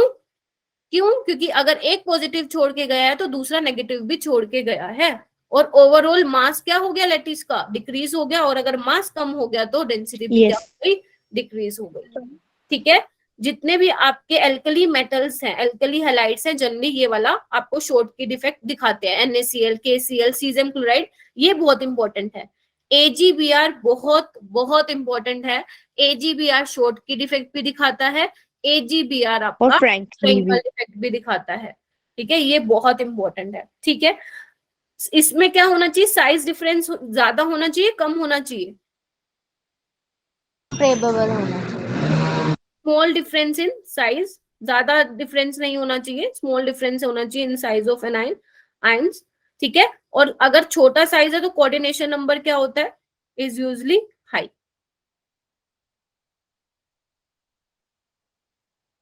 कितने पॉइंट्स लिखवा दिए? 5-6 पॉइंट्स लिखवा दिए, ये आपको ध्यान रखना है, ठीक है। अब Yes, मैं आपको एक चीज बताओ ना थोड़ा सा, मैम ये डिफेक्ट्स क्या बहुत ज्यादा होते हैं? मतलब ये जो आप डेविएशन बता रहे हो एक आइडियल क्रिस्टल सिस्टम में, क्या ये बहुत ज्यादा होते हैं? नहीं, इतने ज्यादा नहीं होते हैं, बहुत छोटे डिफेक्ट्स होते हैं, मतलब बहुत कम। अगर मैं बोलूं कि अगर मैं आपको शॉर्ट के डिफेक्ट की बात करूं ना, तो 10 की पावर 6 शॉर्ट, इधर देखो 10 की पावर 6 शॉर्ट की डिफेक्ट होते हैं पर सेंटीमीटर क्यूब, और 1 सेंटीमीटर क्यूब में होते हैं 10 की पावर 22 आयंस। मतलब जब आप 10 की पावर 22 आयंस को अरेंज करोगे तब जाके 10 की पावर 6 इतना शॉर्ट की डिफेक्ट होगा। और अगर मैं 1 की बात करूं तो कितना होगा, 10 की पावर 22 बाय 10 to power 6।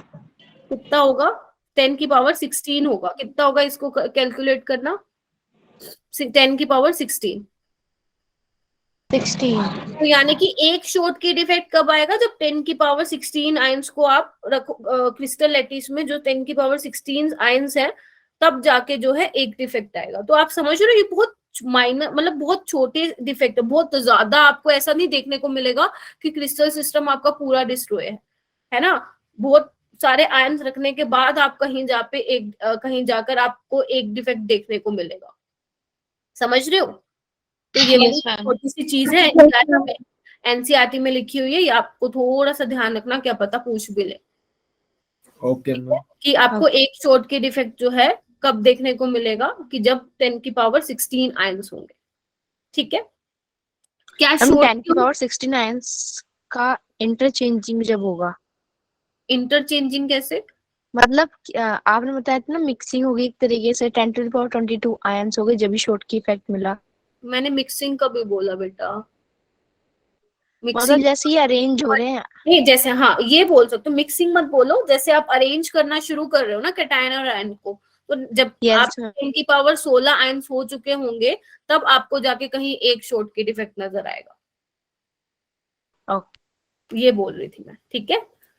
चलो ओके, तो इसमें बताओ कोई आपको डाउट है तो, शॉर्ट की और फ्रेंकल में, क्योंकि ये बहुत ज्यादा ही इंपॉर्टेंट है। फिर इसके बाद मैं आपको इम्प्योरिटी डिफेक्ट कराऊंगी, इम्प्योरिटी डिफेक्ट आएगा, क्लियर है। स्टोइकियोमेट्रिक डिफेक्ट आएगा, फिर ये सब आपको जो है पढ़ना पड़ेगा, ठीक है। तो आपके पास मैंने आपको बताया, इधर देखना एक बार, मैंने आपको बताया था कि पॉइंट डिफेक्ट दो टाइप के ना, स्टोइकियोमेट्रिक और नॉन स्टोइकियोमेट्रिक। एक और लिख लो यहाँ पे, इम्प्योरिटी डिफेक्ट भी आपको पढ़ना है, छोटा सा है लेकिन एक दो बार क्वेश्चन आया हुआ है यहाँ से, तो मैं आप लोगों को बता रही हूँ, ठीक है। फिर उसके बाद मैं जंप करूंगी non stoichiometric. Ma'am impurity defect क्या है? देखो नाम से सोचो, अगर मैं बाहर से कुछ ला के रख दूं, अगर आपका क्या बोलते हैं, कोई सिस्टम है बहुत प्योर है, बाहर से कुछ गंदगी ला दोगे तो पूरे सिस्टम को खराब कर देगा, समझ रहे हो मेरी बात। तो इसको हम क्या बोलते हैं? इम्प्योरिटी डिफेक्ट बोलते हैं, इसको हम क्या बोलते हैं? Impurity defect. जैसे कि आपके जो एनसीईआरटी में है एग्जाम्पल, वही आपको लेना है, ठीक है। जैसे मान लो आपके पास NaCl का क्रिस्टल लैटिस है, राइट। अब आप उसमें क्या कर रहे हो, Na+ क्या है, अपनी जगह छोड़ के जा रहा है, ठीक है। Na+ क्या कर रहा है, जगह छोड़ के जा रहा है, मतलब बेसिकली क्या आने वाला है, बाहर से कुछ आने वाला है, ठीक है। तो यहाँ पे क्या लिखा हुआ है कि अगर आप NaCl के लैटिस को क्या करते हो, अगर आप NaCl में थोड़ा सा स्ट्रोंशियम क्लोराइड मिला देते हो, अगर इधर देखो, अगर आप NaCl में थोड़ा सा स्ट्रोंशियम क्लोराइड मिला के इसको क्रिस्टलाइज, गरम ठंडा कर देते हो, क्रिस्टलाइज कर देते हो, तो आप क्या देखने को मिलता है आपका, कि एक Na+ जो अपना जगह छोड़ के जा रहा है, एक Na+ अगर अपनी जगह छोड़ के जा रहा है, तो दूसरी जगह पे क्या आ गया है, स्ट्रोंशियम 2+, यानी कि एक Na+ को कौन बैलेंस करता है, स्ट्रोंशियम 2+ बैलेंस करता है।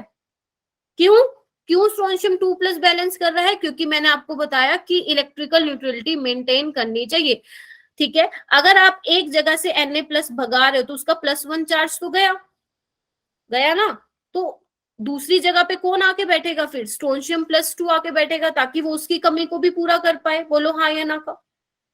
Yes, ma'am. फिर बोल रही हूँ, अगर आप NaCl को और स्ट्रोंशियम क्लोराइड को अगर आपस में लेके आते हो, मिक्स करते हो, तो इससे क्या होगा, कुछ स्ट्रोंशियम के आयंस जो हैं वो क्या कर लेंगे, उस लैटिस में कहीं स्पेस ऑक्यूपाई कर लेंगे। इसलिए बोला है some cationic sites are occupied by other cations, ठीक है। Some Na+ sites are replaced by strontium 2+ ions. हाँ जी, ये भी फिर आयनिक के अंदर आएगा, आयनिक सॉलिड ये शो करेंगे। हाँ हाँ हाँ हाँ हाँ, आयनिक में उसमें ही आ रहा है ये बेटा।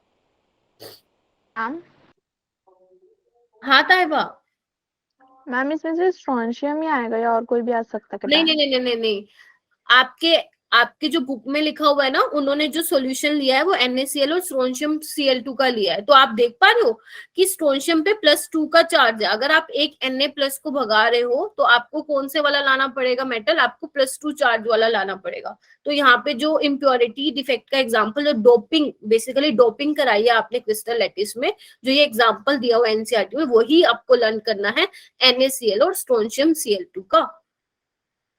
ठीक है, समझ रहे हो। और एक लाइन ये लिख लो, बहुत जरूरी है, कि जितनी नंबर ऑफ कैटायन वैकेंसी होंगी, ध्यान से सुनो, जितनी नंबर ऑफ कैटायन वैकेंसी होंगी उतने ही आपके स्ट्रोंशियम 2+ आयन होंगे।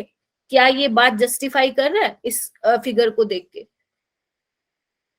Yes, ma'am. Number of cation vacancies लिख लो, क्योंकि अभी मैं आपको एक न्यूमेरिकल कराऊंगी, वो किसके इक्वल है, नंबर ऑफ स्ट्रोंशियम 2+। ठीक है, एक तो ये एग्जांपल आपकी बुक में दिया हुआ है, और तीसरा ये वाला एग्जांपल भी आप ध्यान रख सकते हो कि जो AgCl और कैडमियम क्लोराइड है वो भी किसका एग्जांपल है बच्चा, इम्प्योरिटी डिफेक्ट का एग्जांपल है। कुछ नहीं है, बाहर से आपने कुछ ला के रख दिया कि एक दूसरे को रिप्लेस कर रहा है। अगर Na+ जा रहा है तो उसकी जगह मुझे किसको लाना पड़ेगा, जिसके पास उससे ज्यादा चार्ज होगा, 2+ का चार्ज होगा, ताकि so that electrical neutrality will be maintained। ठीक है, Yes, ma'am. मैम बोलो बेटा। मैम ये जो आपने भी लिखवाया है, number of cation vacancy is equals to number of strontium vacancy, मतलब कि जितने ही ज्यादा हाँ कैटायन निकलेंगे उतने ही स्ट्रोंशियम आएंगे। हाँ, Na+ एक गया तो एक की जगह या दो जाते तो दो वो होती, अगर 2 कैटायन वैकेंसी तो 2 स्ट्रोंशियम, 3 कैटायन वैकेंसी तो 3 स्ट्रोंशियम। ये स्पेशली मेंशन किया हुआ है आपके इसमें NCERT में, तो आपको करना है। क्यों आपको बोल रही हूँ करने के लिए, क्योंकि एक न्यूमेरिकल आने वाला है, अगर ये बात पता है तो वो न्यूमेरिकल कर लोगे, otherwise you will not be able to solve that particular question। हाँ बोलो। मैम इसमें जो सोडियम है वो अपने आप गया है या फिर हमने उसे रिप्लेस करवाया है? टेम्परेचर बढ़ा दो, क्रिस्टलाइज करवाए ना। अगर आप NaCl और स्ट्रोंशियम Cl2 को मिक्स कर रहे हो और उसको गर्म ठंडा करके क्रिस्टलाइज कर रहे हो, तब ये काम हो रहा है। पूरा बनने के बाद ये काम हो रहा है, बीच में काम नहीं हो रहा है ये अपने आप बैठे बैठे चला गया नहीं। दोनों को मिक्स किया है, दोनों को क्रिस्टलाइज करवाया है, तब जाके देखा कि कुछ Na+ जो साइट्स हैं वो रिप्लेस हो गई हैं by strontium 2+ ions. Okay ma'am. हाँ ठीक है, हाँ ठीक है। तो ये था सिंपल आपका इम्प्योरिटी डिफेक्ट। एक सेकेंड, कुछ पूछ रहा है आशुतोष, कहाँ सोडियम पहले से रिप्लेस है बेटा,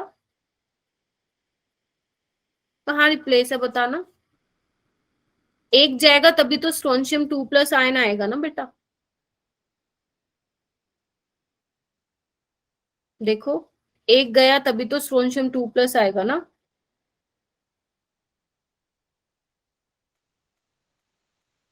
हाँ तो सही तो है।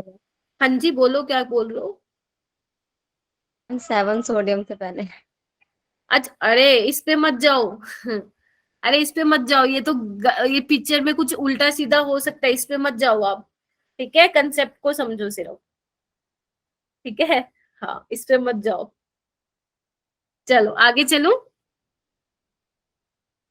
यस ठीक है चलो, एक बार इसका एक बार मुझे पॉजिटिव चार्ज काउंट करके दिखाना, कितना है इसमें, कितना है, 2 3 2 5 6 7 8, और इसका कितना है 1 2 3 4 5। ठीक तो है, पॉजिटिव और नेगेटिव चार्ज सेम ही तो है। यस मेरे को लगा उल्टा सीधा तो नहीं करेगा। ठीक तो है, सिस्टम इलेक्ट्रिकल न्यूट्रलिटी तो मेंटेन करी हुई है इसने, फिर कहाँ दिक्कत आ गई तुम लोगों को। एक Na+ को तो छोड़ के जाना पड़ेगा। अगर Na+ को यहाँ पे रख लोगे तो पॉजिटिव चार्ज कितने हो जाएंगे, 7 हो जाएंगे, और नेगेटिव चार्ज 6 हो जाएंगे, तो खराब आपका सिस्टम। फिर तो हम कह ही नहीं सकते ऐसा कि जितने हाँ, ज्यादा फिर तो इसमें डिफेक्ट ही नहीं आएगा कैटायन। कोई, फिर तो आप सिंपल पढ़ रहे हो। फिर तो आप बेसिकली बाहर से कुछ ला रहे हो और उसको जबरदस्ती घुसा रहे हो बिना किसी को निकाले हुए, है ना। तो आप जो भी कोई भी डिफेक्ट आप पढ़ रहे हो, स्पेशली अगर मैं बात करूं इम्प्योरिटी डिफेक्ट, शॉर्टकी और फ्रैंकल, इसमें आपको ध्यान रखना है इलेक्ट्रिकल न्यूट्रलिटी मेंटेन होनी चाहिए। तो फिर मैम इसमें तो नंबर ऑफ कैटायन वैकेंसी बराबर ही नहीं हुई नंबर ऑफ स्ट्रोंशियम वैकेंसी के। क्यों नहीं हुई बेटा, एक ही तो वैकेंसी है ना। नहीं मैम, सोडियम तो 2 निकले हैं। कहाँ, एक ही तो निकला है बेटा, दो कहाँ निकले। तो उसकी जगह अगर चलो, अगर आप, अरे दो सोडियम, इधर देखो इधर, एक सोडियम प्लस को निकालो, +1 चार्ज गया तो +1 चार्ज की कमी आई।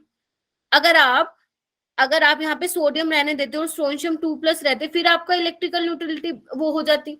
तो अगर आप एक को भगा रहे हो तो उससे आपको हायर चार्ज वाला क्या लाना पड़ेगा, आयन लाना पड़ेगा अंदर लैटिस में, to maintain electrical neutrality. Yes समझ रहे हो, एक Na+ गया तो उसकी जगह तो एक की तो कमी हो गई, ठीक है। हाँ। तो आपको कौन सा लाना पड़ेगा, जिसका चार्ज उससे ज्यादा होगा, स्ट्रोंशियम 2+ लाना पड़ेगा। समझ रहे इसमें हो। वैकेंसी की बात हो रही है यानी कि। अरे नहीं, वो भी ठीक है, एक कैटायन वैकेंसी किसके बराबर है, एक स्ट्रोंशियम 2+ की, यानी कि जब स्ट्रोंशियम। एक Na+ जाके, एक Na+ जाने के बाद जो एक वैकेंसी क्रिएट होगी, जिसको आप कैटायन वैकेंसी बोल रहे हो, वो किसके इक्वल होगी, उतने ही स्ट्रोंशियम आयंस होंगे।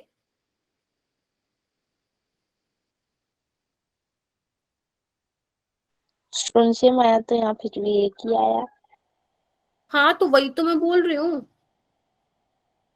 और सोडियम तो 2 गए।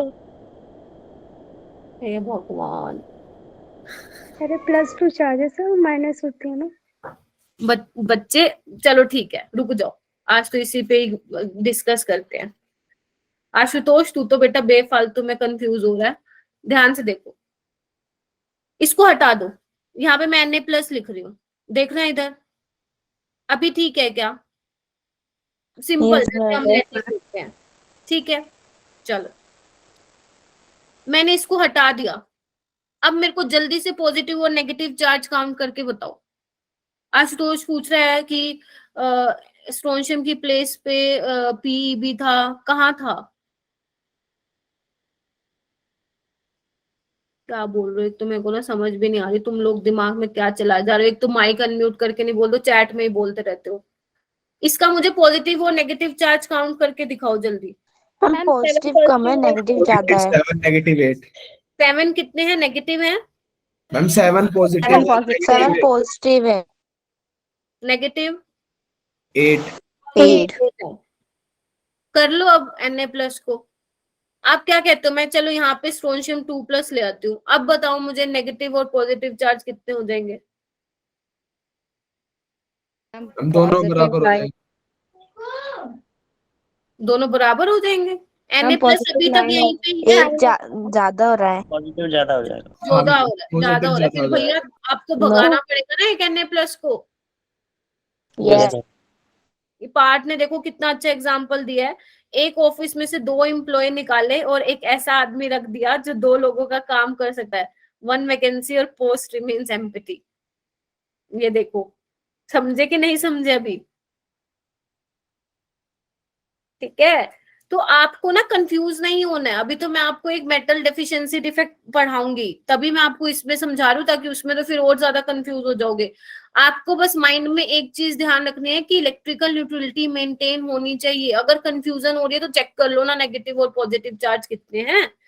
कोई कह रहा है मैं एक जगह खा लिया तो वहां पे कोई कुछ नहीं आया, समझ ही नहीं आ रही। और सिंपल सी तो बात लगी है कि अगर एक वैकेंसी है वो किसके बराबर है, स्ट्रोंशियम 2+। एक के 10 वैकेंसी, एक ही स्ट्रोंशियम 2+। 2 के 10 वैकेंसी, 2 ही स्ट्रोंशियम 2+। 3 के 10 वैकेंसी तो 3 ही स्ट्रोंशियम 2+।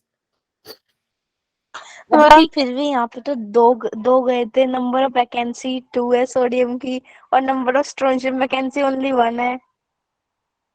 यहाँ पे मेरे को तो एक ही दिख रही है, सोडियम किसने लिख दिया यहाँ पे, पहले तो मुझे ये बताओ, मैंने कहाँ लिखा कि सोडियम 2 गए हैं, यहाँ पे मैंने लिखा, मैंने तो कैटायन वैकेंसी लिखा है सिर्फ। हाँ, नंबर ऑफ कैटायन वैकेंसी। हाँ तो कैटायन तो यहाँ पे ऑक्यूपाई है, मैंने यहाँ मेंशन किया कि सोडियम गया, बिल्कुल नहीं नहीं, इसमें जैसे यहाँ पे कैटायन वैकेंसी दो कैटायन गए, जब तो एक स्ट्रोंशियम आया, तो ये तो अनइक्वल हुआ ना। तो उसने तो ऑक्यूपाई कर ली ना वो जगह। राधिका तो इसमें नंबर लेटर बाद में डिस्कस करेंगे, अभी नहीं, ठीक है। नॉन स्टोक्योमेट्रिक डिफेक्ट, और थोड़ा सा बुक खोला करो, देखो कि क्या बोल रही हूँ, ठीक है। क्या बोलते हैं, थोड़ा सा ध्यान से देखो, इधर देखो आगे नॉन स्टोक्योमेट्रिक डिफेक्ट में क्या पढ़ना है आपको। अभी तक ये सारा मैंने स्टोक्योमेट्रिक डिफेक्ट पढ़ा है, बताया है आपको। अभी देखो इसमें क्या है, ठीक है।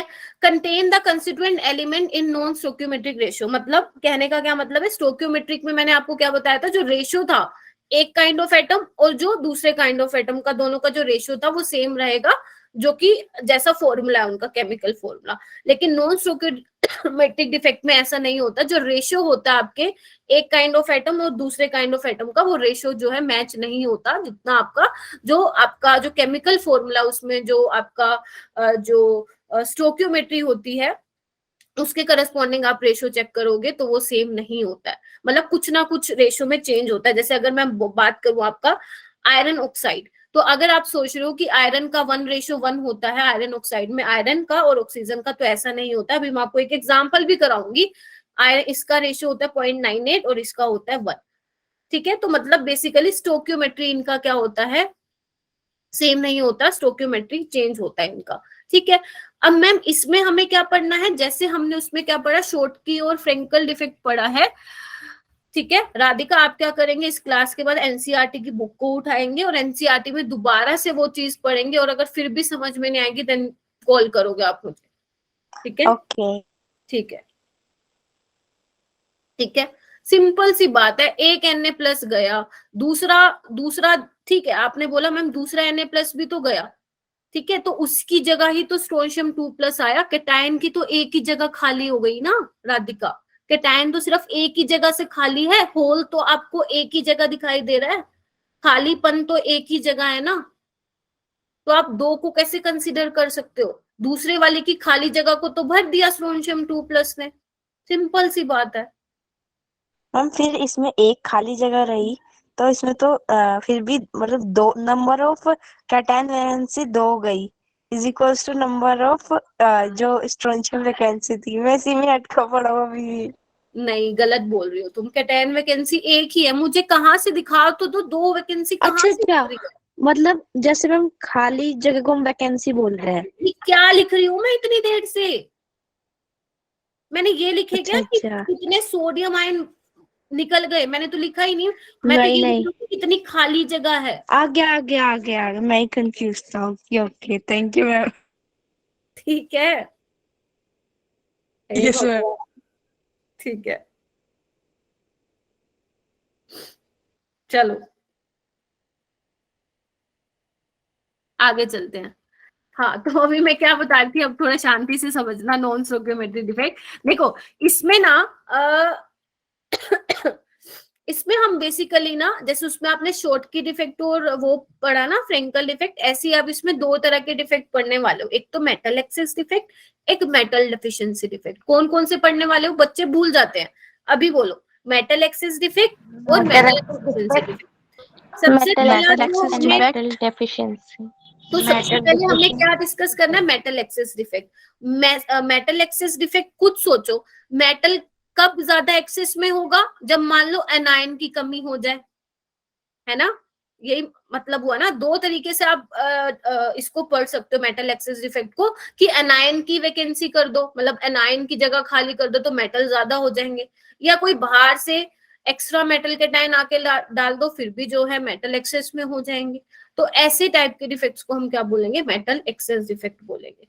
समझ रहे हो मेरी बात, हाँ या ना? Yes yes ma'am. मैम। अब हम सबसे पहले पढ़ेंगे metal excess defect due to anion vacancy. ध्यान से सुनना, मैं कहानी की तरह बताऊंगी, कंफ्यूज मत होना, ठीक है। जैसे आपको ये लैटिस सिस्टम दिख रहा है ना, सिर्फ देखो, ठीक है, ये NaCl का क्रिस्टल है, मैंने मान लिया कि ये NaCl का क्रिस्टल है। अब मैंने क्या किया, जो आपका NaCl का लैटिस है ना, मैंने इसको गर्म करना शुरू किया। ध्यान से सुन लो, फिर कहोगे नहीं समझ मारा। NaCl के लैटिस को मैंने गर्म करना शुरू किया, किसकी प्रेजेंस में गर्म करना शुरू किया, सोडियम वेपर की प्रेजेंस में। सोडियम वेपर है गरम गरम, और इसमें मैंने इसको NaCl लैटिस को गर्म करना शुरू किया। इससे होगा क्या मैम, जब आप सोडियम लैटिस को गर्म करना शुरू करोगे, ठीक है, in the presence of sodium vapour, तो सोडियम क्या करेगा, सोडियम की क्या टेंडेंसी हो रही है, बेसिकली आप क्या कर रहे हो, आयनाइजेशन एनर्जी प्रोवाइड कर रहे हो in the form of heat, तो वो क्या करेगा, इलेक्ट्रॉन को लूज करेगा। Yes ma'am. ठीक है, तो जैसे ये Na+ बनाएगा तो जो ये लैटिस में जो Na+ और Cl नेगेटिव है, अब Na+ की तो स्ट्रॉन्ग टेंडेंसी होती है Cl नेगेटिव के साथ कंबाइन होने की, तो लैटिस में से जैसे ये Na+ क्या होगा, Na+ बनता जाएगा, निकलता जाएगा और सरफेस पे इकट्ठा होता जाएगा, लैटिस सरफेस पे इकट्ठा होता जाएगा। ठीक है, क्यों, क्योंकि हम इसको सोडियम वेपर में गर्म कर रहे हैं। तो Na+ की तरफ जो प्यार है Cl नेगेटिव का, भाई वो तो बहुत ज्यादा है, तो वो क्या करेगा, Cl अपोजिट चार्ज आपको पता है अट्रैक्ट करते हैं, तो Cl नेगेटिव क्या करेगा, लैटिस से बाहर निकल के Na+ के साथ जाके कंबाइन होके क्या बना लेगा, NaCl। तो एक जो अनायन की वैकेंसी है वो तो खाली रह गई, Cl नेगेटिव की, वो तो अपनी जगह छोड़ के चला गया। लेकिन मैम आपने हमें ये बताया था कि इलेक्ट्रिकल न्यूट्रलिटी मेंटेन रहनी चाहिए, तो जो ये इलेक्ट्रॉन निकल रहा है वो आके इस खाली जगह पे बैठ जाएगा। क्यों बैठ जाएगा, टू मेंटेन, जल्दी बोलो। Electrical electrical neutrality. ठीक है, अब ये इलेक्ट्रॉन क्या है, इस इलेक्ट्रॉन को क्या बोला गया है, इस इलेक्ट्रॉन को बोला गया है एफ सेंटर। मैम ये एफ सेंटर क्या होता है, एफ सेंटर रिलेटेड होता है आपके कलर से, मतलब अगर आप इलेक्ट्रॉन को आप जैसे रेडिएशन प्रोवाइड करा रहे हो, तो इलेक्ट्रॉन क्या, अगर फ्री इलेक्ट्रॉन है तो क्या करेगा, वो ग्राउंड स्टेट से एक्साइटेड स्टेट में जाएगा, जब वापस आएगा तो विजिबल रीजन में क्या करेगा, रेडिएशन एमिट करेगा। तो जो NaCl का क्रिस्टल है, इस फ्री इलेक्ट्रॉन की वजह से इसका जो कलर होता है वो कैसे हो जाता है, येलो कलर।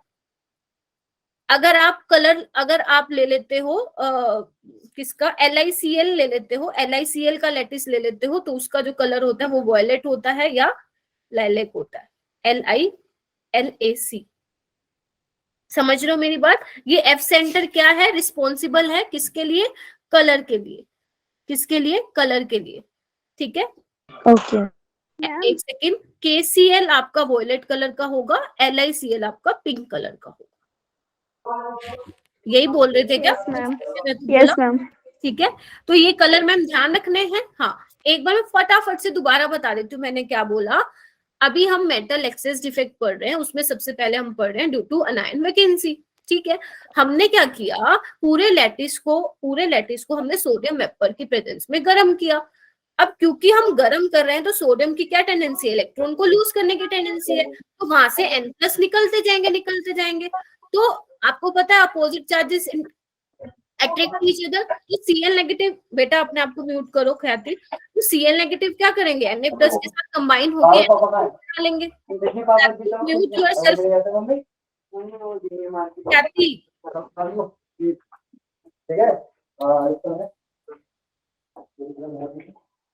ख्याति मैं बेटा रिमूव करूं क्या? हाँ, क्लास के बीच में मत करा करो ये, ठीक है। अच्छा, तो Cl नेगेटिव जैसे ही Na+ के पास गया तो Na+ Cl नेगेटिव NaCl बन गया। ठीक है, तो अनायन की वैकेंसी हो गई। अब क्योंकि हमें इलेक्ट्रिकल न्यूट्रलिटी मेंटेन करनी थी, जो इलेक्ट्रॉन निकल रहा वो उसकी जगह पे आ गया, और वो जो इलेक्ट्रॉन है इसको हमने क्या बोल दिया, एफ सेंटर बोल दिया। एफ मतलब होता है फार्बा, जर्मन में बोलोगे तो कलर मतलब होता है उसका। ठीक है, तो ये इलेक्ट्रॉन किसके लिए रिस्पॉन्सिबल है, एफ सेंटर किसके लिए रिस्पॉन्सिबल है, कलर। अगर NaCl का लैटिस है तो येलो, KCl है तो वॉयलेट या लाइलेक, LiCl है तो पिंक कलर होगा। क्या ये समझ में आया? इसमें तो कुछ ऐसा नहीं था। अब जितनी भी मैंने कहानी बोली है ना, आप इसको एक बार रीड कर लेना, यही सब मैंने बोला है। ठीक है, तो मैं इसको दोबारा से रिपीट नहीं कर रही हूँ, जो मैंने बोला है वो यहाँ पे लिखा हुआ है। ठीक है, अच्छा, उसके बाद सेकंड आता है आपका metal excess defect due to presence of extra cation at interstitial site.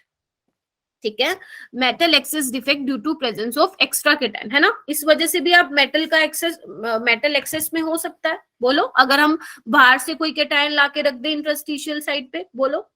Yes ma'am. इसमें जो सबसे अच्छा एग्जांपल है वो आपकी बुक में लिखा हुआ है जिंक ऑक्साइड का। तो मैं यहाँ पे रिएक्शन लिख रही हूँ, पहले रिएक्शन लिख रही हूँ, फिर आपको मैं समझाऊंगी कि क्या है ये। ठीक है। जिंक 2+ जैसे आप इसको गर्म करोगे O2 और 2 इलेक्ट्रॉन निकल जाएंगे, ठीक है। वो कह रहे हैं कि वैसे तो zinc oxide white in colour होता है, लेकिन जैसे आप इसको गर्म करोगे ना तो जो आपका पूरा कंपाउंड है जिंक ऑक्साइड का, मैं बोलूं लैटिस है, वो येलो हो जाएगा, ठीक है। अच्छा मैम हुआ क्या यहाँ पे, अब बहुत ध्यान से सुनना, कहानी की तरह सुनना। ये भी आपके पास जिंक ऑक्साइड का लैटिस है, zinc 2+ O2 negative, zinc 2+ O2 negative arrange है पूरे लैटिस में, ठीक है। अब आपने क्या किया, जैसे ही उस लैटिस को गर्म किया, आपको पता O2 गैस है, O2 गैस है, वो उड़ जाएगी बाहर। वो क्या करी, उड़ जाएगी बाहर। अब वो जैसे ही O2 गैस बाहर उड़ी तो जिंक 2+ बोला कि भैया मेरा साथी तो पता नहीं कहाँ चला गया। जिंक 2+ बोला मेरा साथी तो पता नहीं कहाँ चला गया, उसको ढूंढने के लिए वो निकल पड़ा अपनी जगह से, उसको ढूंढने के लिए वो निकल पड़ा अपनी जगह से। और जैसे ही वो निकला, उसको तो मिलेगा ही नहीं क्योंकि वो जा चुका है, तो जैसे ही वो निकला सिस्टम पूरा सा क्या हो गया, दोबारा से सिस्टम रिलोकेट हो गया। मतलब जैसे जिंक 2+ निकला, दोबारा से सिस्टम ने अपने आप को क्या किया, बैलेंस किया और पहले के जैसे हो गया। तो अब जिंक 2+ दोबारा अपनी वापस जगह पे जाने लगा, तो उसको तो वो अपनी जगह मिली ही नहीं। समझे इस चीज को मैं क्या बोल रही हूँ आपको। तो जिंक जैसे आप गर्म करोगे तो आप देखोगे जिंक 2+ अलग अलग इंटरस्टिशियल पोजीशन पे आपको बैठा हुआ मिलेगा, क्योंकि जब जिंक 2+ भागा O2 को ढूंढने के लिए तो सिस्टम ने आपको क्या किया, सिस्टम में अपने आप को क्या किया, दोबारा से चेंज किया और पहले जैसा हो गया। तो बेचारा जब जिंक 2+ वापस अपनी पोजीशन पे जाने लगा, उसको तो वो पोजीशन मिली ही नहीं। तो क्या मिलेगा आपको, अलग अलग पोजीशन पे बैठा हुआ मिलेगा आपको जिंक 2+ इस तरह से, ठीक है।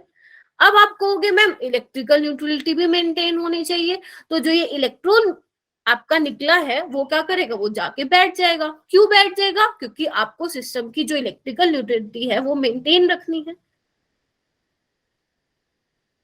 ठीक है। समझ आया। तो ये सिंपल क्या था, मेटल एक्सेस डिफेक्ट था due to presence of extra cations at interstitial site. तो इन्होंने यही बोला है कि अगर आपका जिंक ज्यादा हो जाएगा तो उसका जो स्ट्रक्चर है वो ज्यादा हो जाएगा, जिंक 1+ XO, क्योंकि जिंक क्या है, ज्यादा है, एक्सेस में है, ठीक है। तो the excess of zinc ions move to interstitial site and the electrons to neighbouring interstitial site. Part तो पक्का टीचर बनेगा बड़े होके। जैसे किसी की शादी में 1 मिनट सीट छोड़ दो तो बस फिर कोई और बैठ जाएगा, हाँ तो बेचारा गया, दोबारा दोबारा से उसको वो जगह नहीं मिलेगी। O2 गया, उसका बेचारा जो उसका प्यार था वो तो गया, उसको ढूंढने के चक्कर में उसने अपनी जगह भी गवा दी। घर से निकला था ढूंढने अपने प्यार को, और जब वो नहीं मिला, वो इंडिया छोड़ के भाग गया, तो वापस जब वो घर गया तो घर वालों ने उसको क्या किया, घर से धक्का मार के निकाल दिया, अब तेरी कोई जगह नहीं है। बेचारा डर डर की ठोकरें खा रहा है वो, ठीक है। चलो समझ आ गई ये वाली चीज। Yes ma'am. ठीक है, तो अभी तक हम क्या पढ़ रहे थे, मेटल एक्सेस डिफेक्ट पढ़ रहे थे। दो हमने देखा, एक तो एनायन वैकेंसी और एक एक्स्ट्रा कैटायंस की वजह से, ठीक है। उसके बाद हम देखेंगे मेटल डेफिशिएंसी डिफेक्ट। ये सिंपल है, इसमें कुछ नहीं है।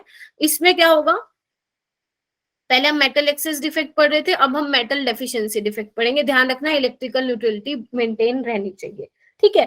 तो कई बार क्या होता है ना, जो आप सॉलिड पूरा लैटिस बनाते हो, कई बार ना जो आप कैटायन और अनायन का जो रेशियो सेम रखना चाहते हो ना, कई बार उसको सेम रखना डिफिकल्ट होता है, ठीक है। जैसे मैंने इसका एग्जांपल बताया था आपको आयरन ऑक्साइड का, तो अगर आप सोचते हो ये 1:1 है, तो ये 1:1 नहीं है। आयरन का कुछ इतना परसेंट 0.98 होता है फ्रैक्शन, और ये वरी करता है 0.93 से 0.98, मतलब इसके बीच में हो सकता है। तो मतलब आप समझ रहे हो, मेटल की डेफिशिएंसी होने से क्या हो गया, उसका कम हो गया रेशियो, ठीक है। तो जैसे मैंने देखो यहाँ पे एक एग्जांपल दिखाया हुआ है आपको, इधर देखो, ये आपका लैटिस बना हुआ है, ठीक है।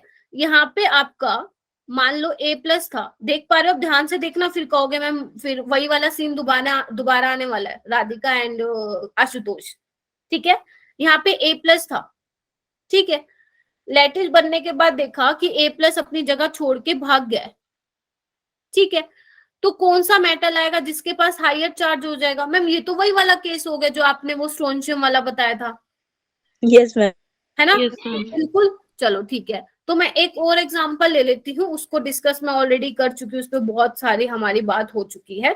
जैसे मान लो मैंने एक लैटिस ले लिया, उस लैटिस में क्या है आपके आयरन है, मतलब बेसिकली FeO टाइप का लैटिस है, ठीक है, ओके।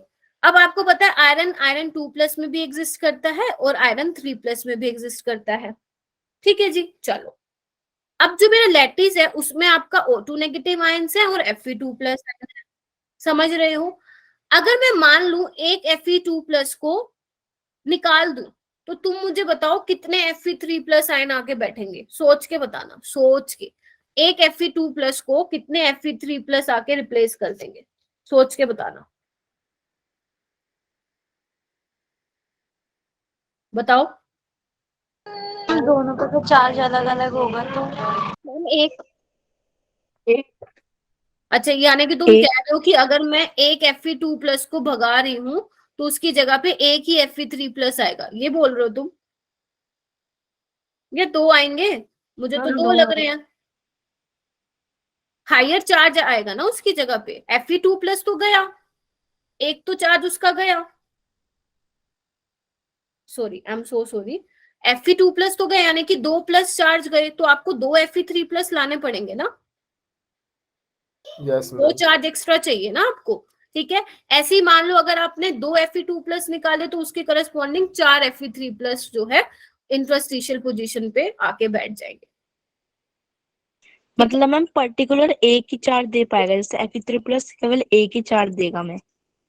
हाँ क्योंकि देखो ना एक Fe2+ गया, ठीक है, तो उसकी जगह Fe3+ को दो जगह पे आना पड़ेगा क्योंकि आपके दो चार्ज गए हैं, तो आपको इस दो चार्ज को बैलेंस Yes, करना पड़ेगा, तो 2 Fe3+ Yes. ये दो को करोगे तो 4, ठीक है। और उसमें क्या था सोडियम NaCl और स्ट्रोंशियम क्लोराइड में क्या था कि एक Na+ जा रहा था और उसकी जगह एक स्ट्रोंशियम 2+ आके बैठ रहा था, इसलिए मैं कह रही थी जितनी कैटायन वैकेंसी होगी उतने ही नंबर ऑफ स्ट्रोंशियम आयन होंगे, स्ट्रोंशियम ये आयन होंगे। अलग है, ठीक है। तो मेटल डेफिशिएंसी में क्या है, कुछ आपको ऐसा करने की जरूरत नहीं है, ध्यान रखने की जरूरत नहीं है, समझ लो कि अगर एक कैटायन की वैकेंसी होगी तो उसकी जगह जो आएगा दूसरे स्पेस पे कौन ऑक्यूपाई करेगा, उससे हायर चार्ज वाले जो आपके मेटल है वो आके बैठेंगे। क्यों? क्योंकि आयरन दो उसमें एग्जिस्ट करता है ऑक्सीडेशन स्टेट में, आयरन 2+ और आयरन 3+, समझ रहे हो, सेम बैठेंगे। जबकि उसमें क्या कर रहे थे हम NaCl और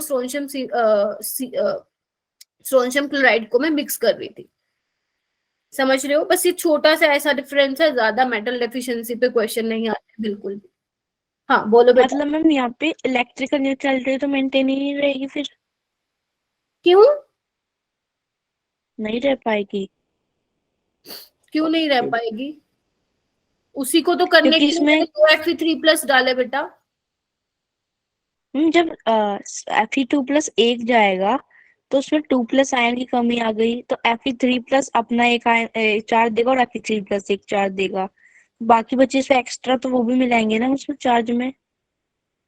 एक्स्ट्रा कहाँ बच्चे बच्चे, उसी को तो दो आपने क्या बोलते हैं, अगर आपने एक Fe2+ को भगा दिया है तो उसकी जगह 2 Fe3+ आएंगे, तो दो चार्ज की तो कमी हो रही थी, उसने वो पूरा तो कर दिया, एक एक एक्स्ट्रा आ गया ना। यस।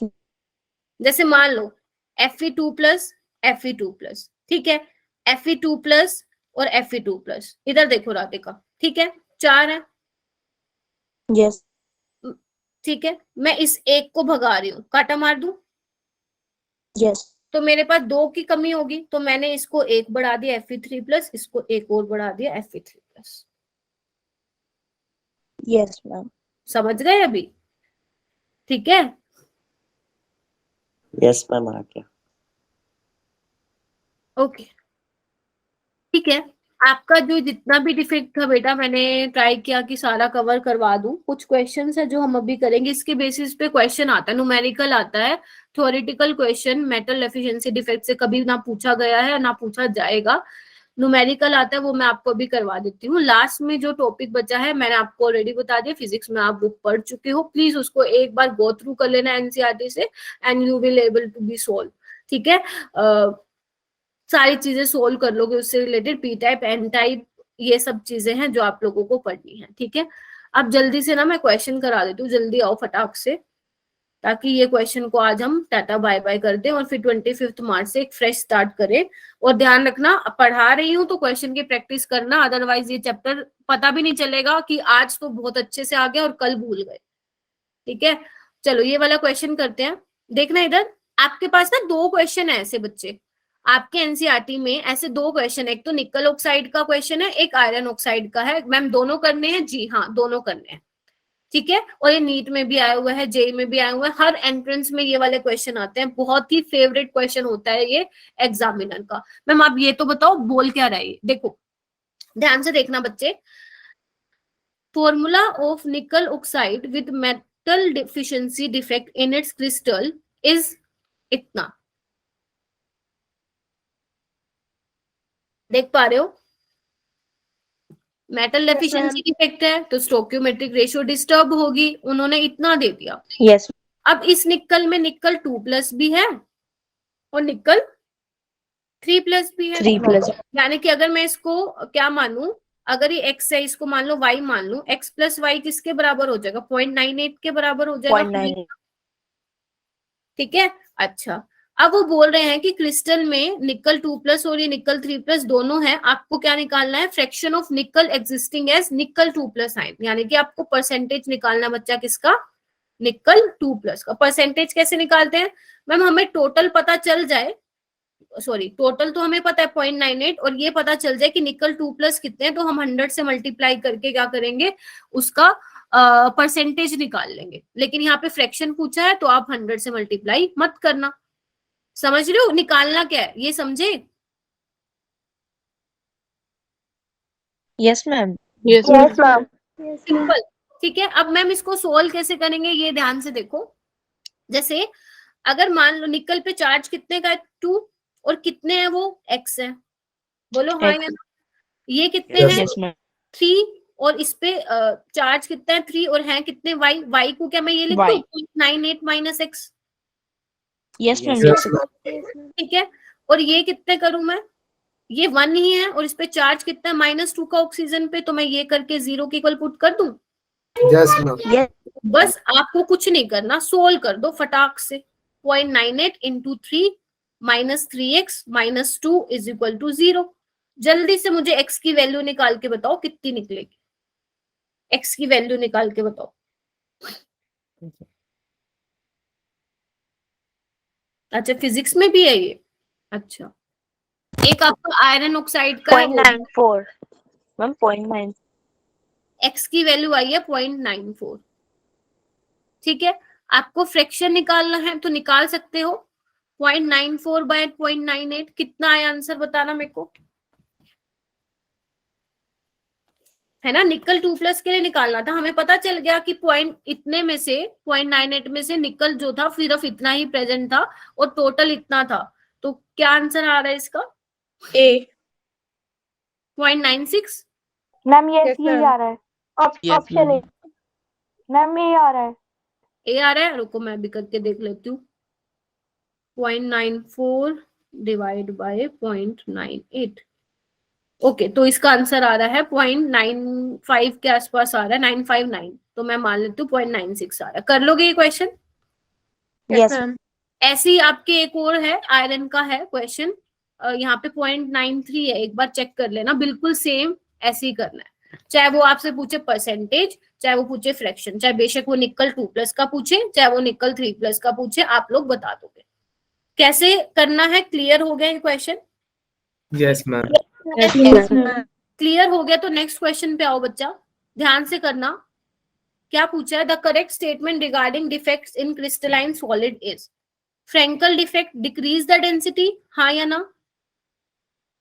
फ्रेंकल डिफेक्ट की डेंसिटी डिक्रीज करते नहीं, क्योंकि नहीं नहीं नहीं।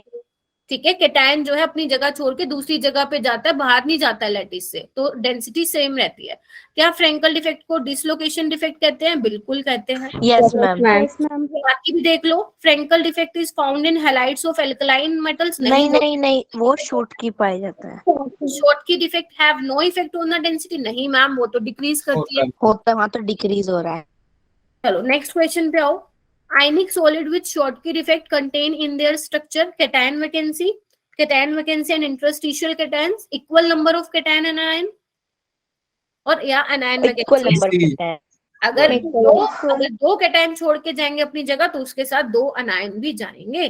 भी नेक्स्ट जाएंगे। क्वेश्चन आओ। नेक्स्ट क्वेश्चन आओ, ये इंपॉर्टेंट है जहां पे राधिका बड़ी कंफ्यूज हुई आज। NaCl इज डोप्ड विद, ध्यान से देखना, NaCl की डोपिंग की है किसके साथ? 10⁻⁻² मोल% ऑफ स्ट्रोंशियम Cl2, मतलब strontium chloride. The concentration of cation vacancy, आपको बताना है कैटायन वैकेंसी। तो मुझे एक बात बताओ कि 1 स्ट्रोंशियम 2+ के लिए कितनी वैकेंसी होगी? 1 कैटायन वैकेंसी होगी। बोलो हाँ या ना। हाँ यस मैम। ठीक है, आपको निकालना किसके लिए? 10⁻⁻4 मोल%, यानी कि 100 डिवाइड कर दो तो कितना होगा? 1/10⁻⁻4, एक सेकेंड, 1 × 10⁻⁻4 by 100 मोल। Yes. क्योंकि मैं क्या बोल रही हूँ, 1 mole of strontium 2+ is equal to कितनी? 1 मोल ऑफ कैटायन वैकेंसी, है ना। 1 मोल ऑफ स्ट्रोंशियम 2+ किसके इक्वल होगा? 1 मोल ऑफ कैटायन वैकेंसी। तो एक बार देखना कितना हो गया ये, 10⁻⁻6 मोल। Yes ma'am. यस एक मोल में कितने होते हैं? 6.022 इंटू 10 की 10 की पावर पावर 23 10 की पावर -23 10⁻6 मोल में कितने होंगे? चेक कर लो। Answer B. क्या? B होगा मैम। बस खत्म, लो खत्म हो गया। ये तो पूरा डिफेक्ट टाइम से पहले हो गया। तो यही था सॉलिड स्टेट, कुछ था इसमें? कुछ नहीं था। 3-4 टॉपिक हैं जो आप लोगों को पढ़ने हैं और कुछ है ही नहीं। डिफेक्ट पढ़ना है और आपको यूनिट सेल पढ़ने हैं और पैकिंग पढ़नी है, बस खत्म। 3 टॉपिक है, कुछ था ही नहीं इस चैप्टर में। 6 घंटे में चैप्टर खत्म हो गया हमारा, बढ़िया मजे से। चैप्टर था ही नहीं डिफिकल्ट, थोड़ा सा इमेजिनेशन का था और थोड़ा सा ऐसा Yes, लर्न ma'am. करने वाला था, बाकी कुछ भी नहीं था इसमें।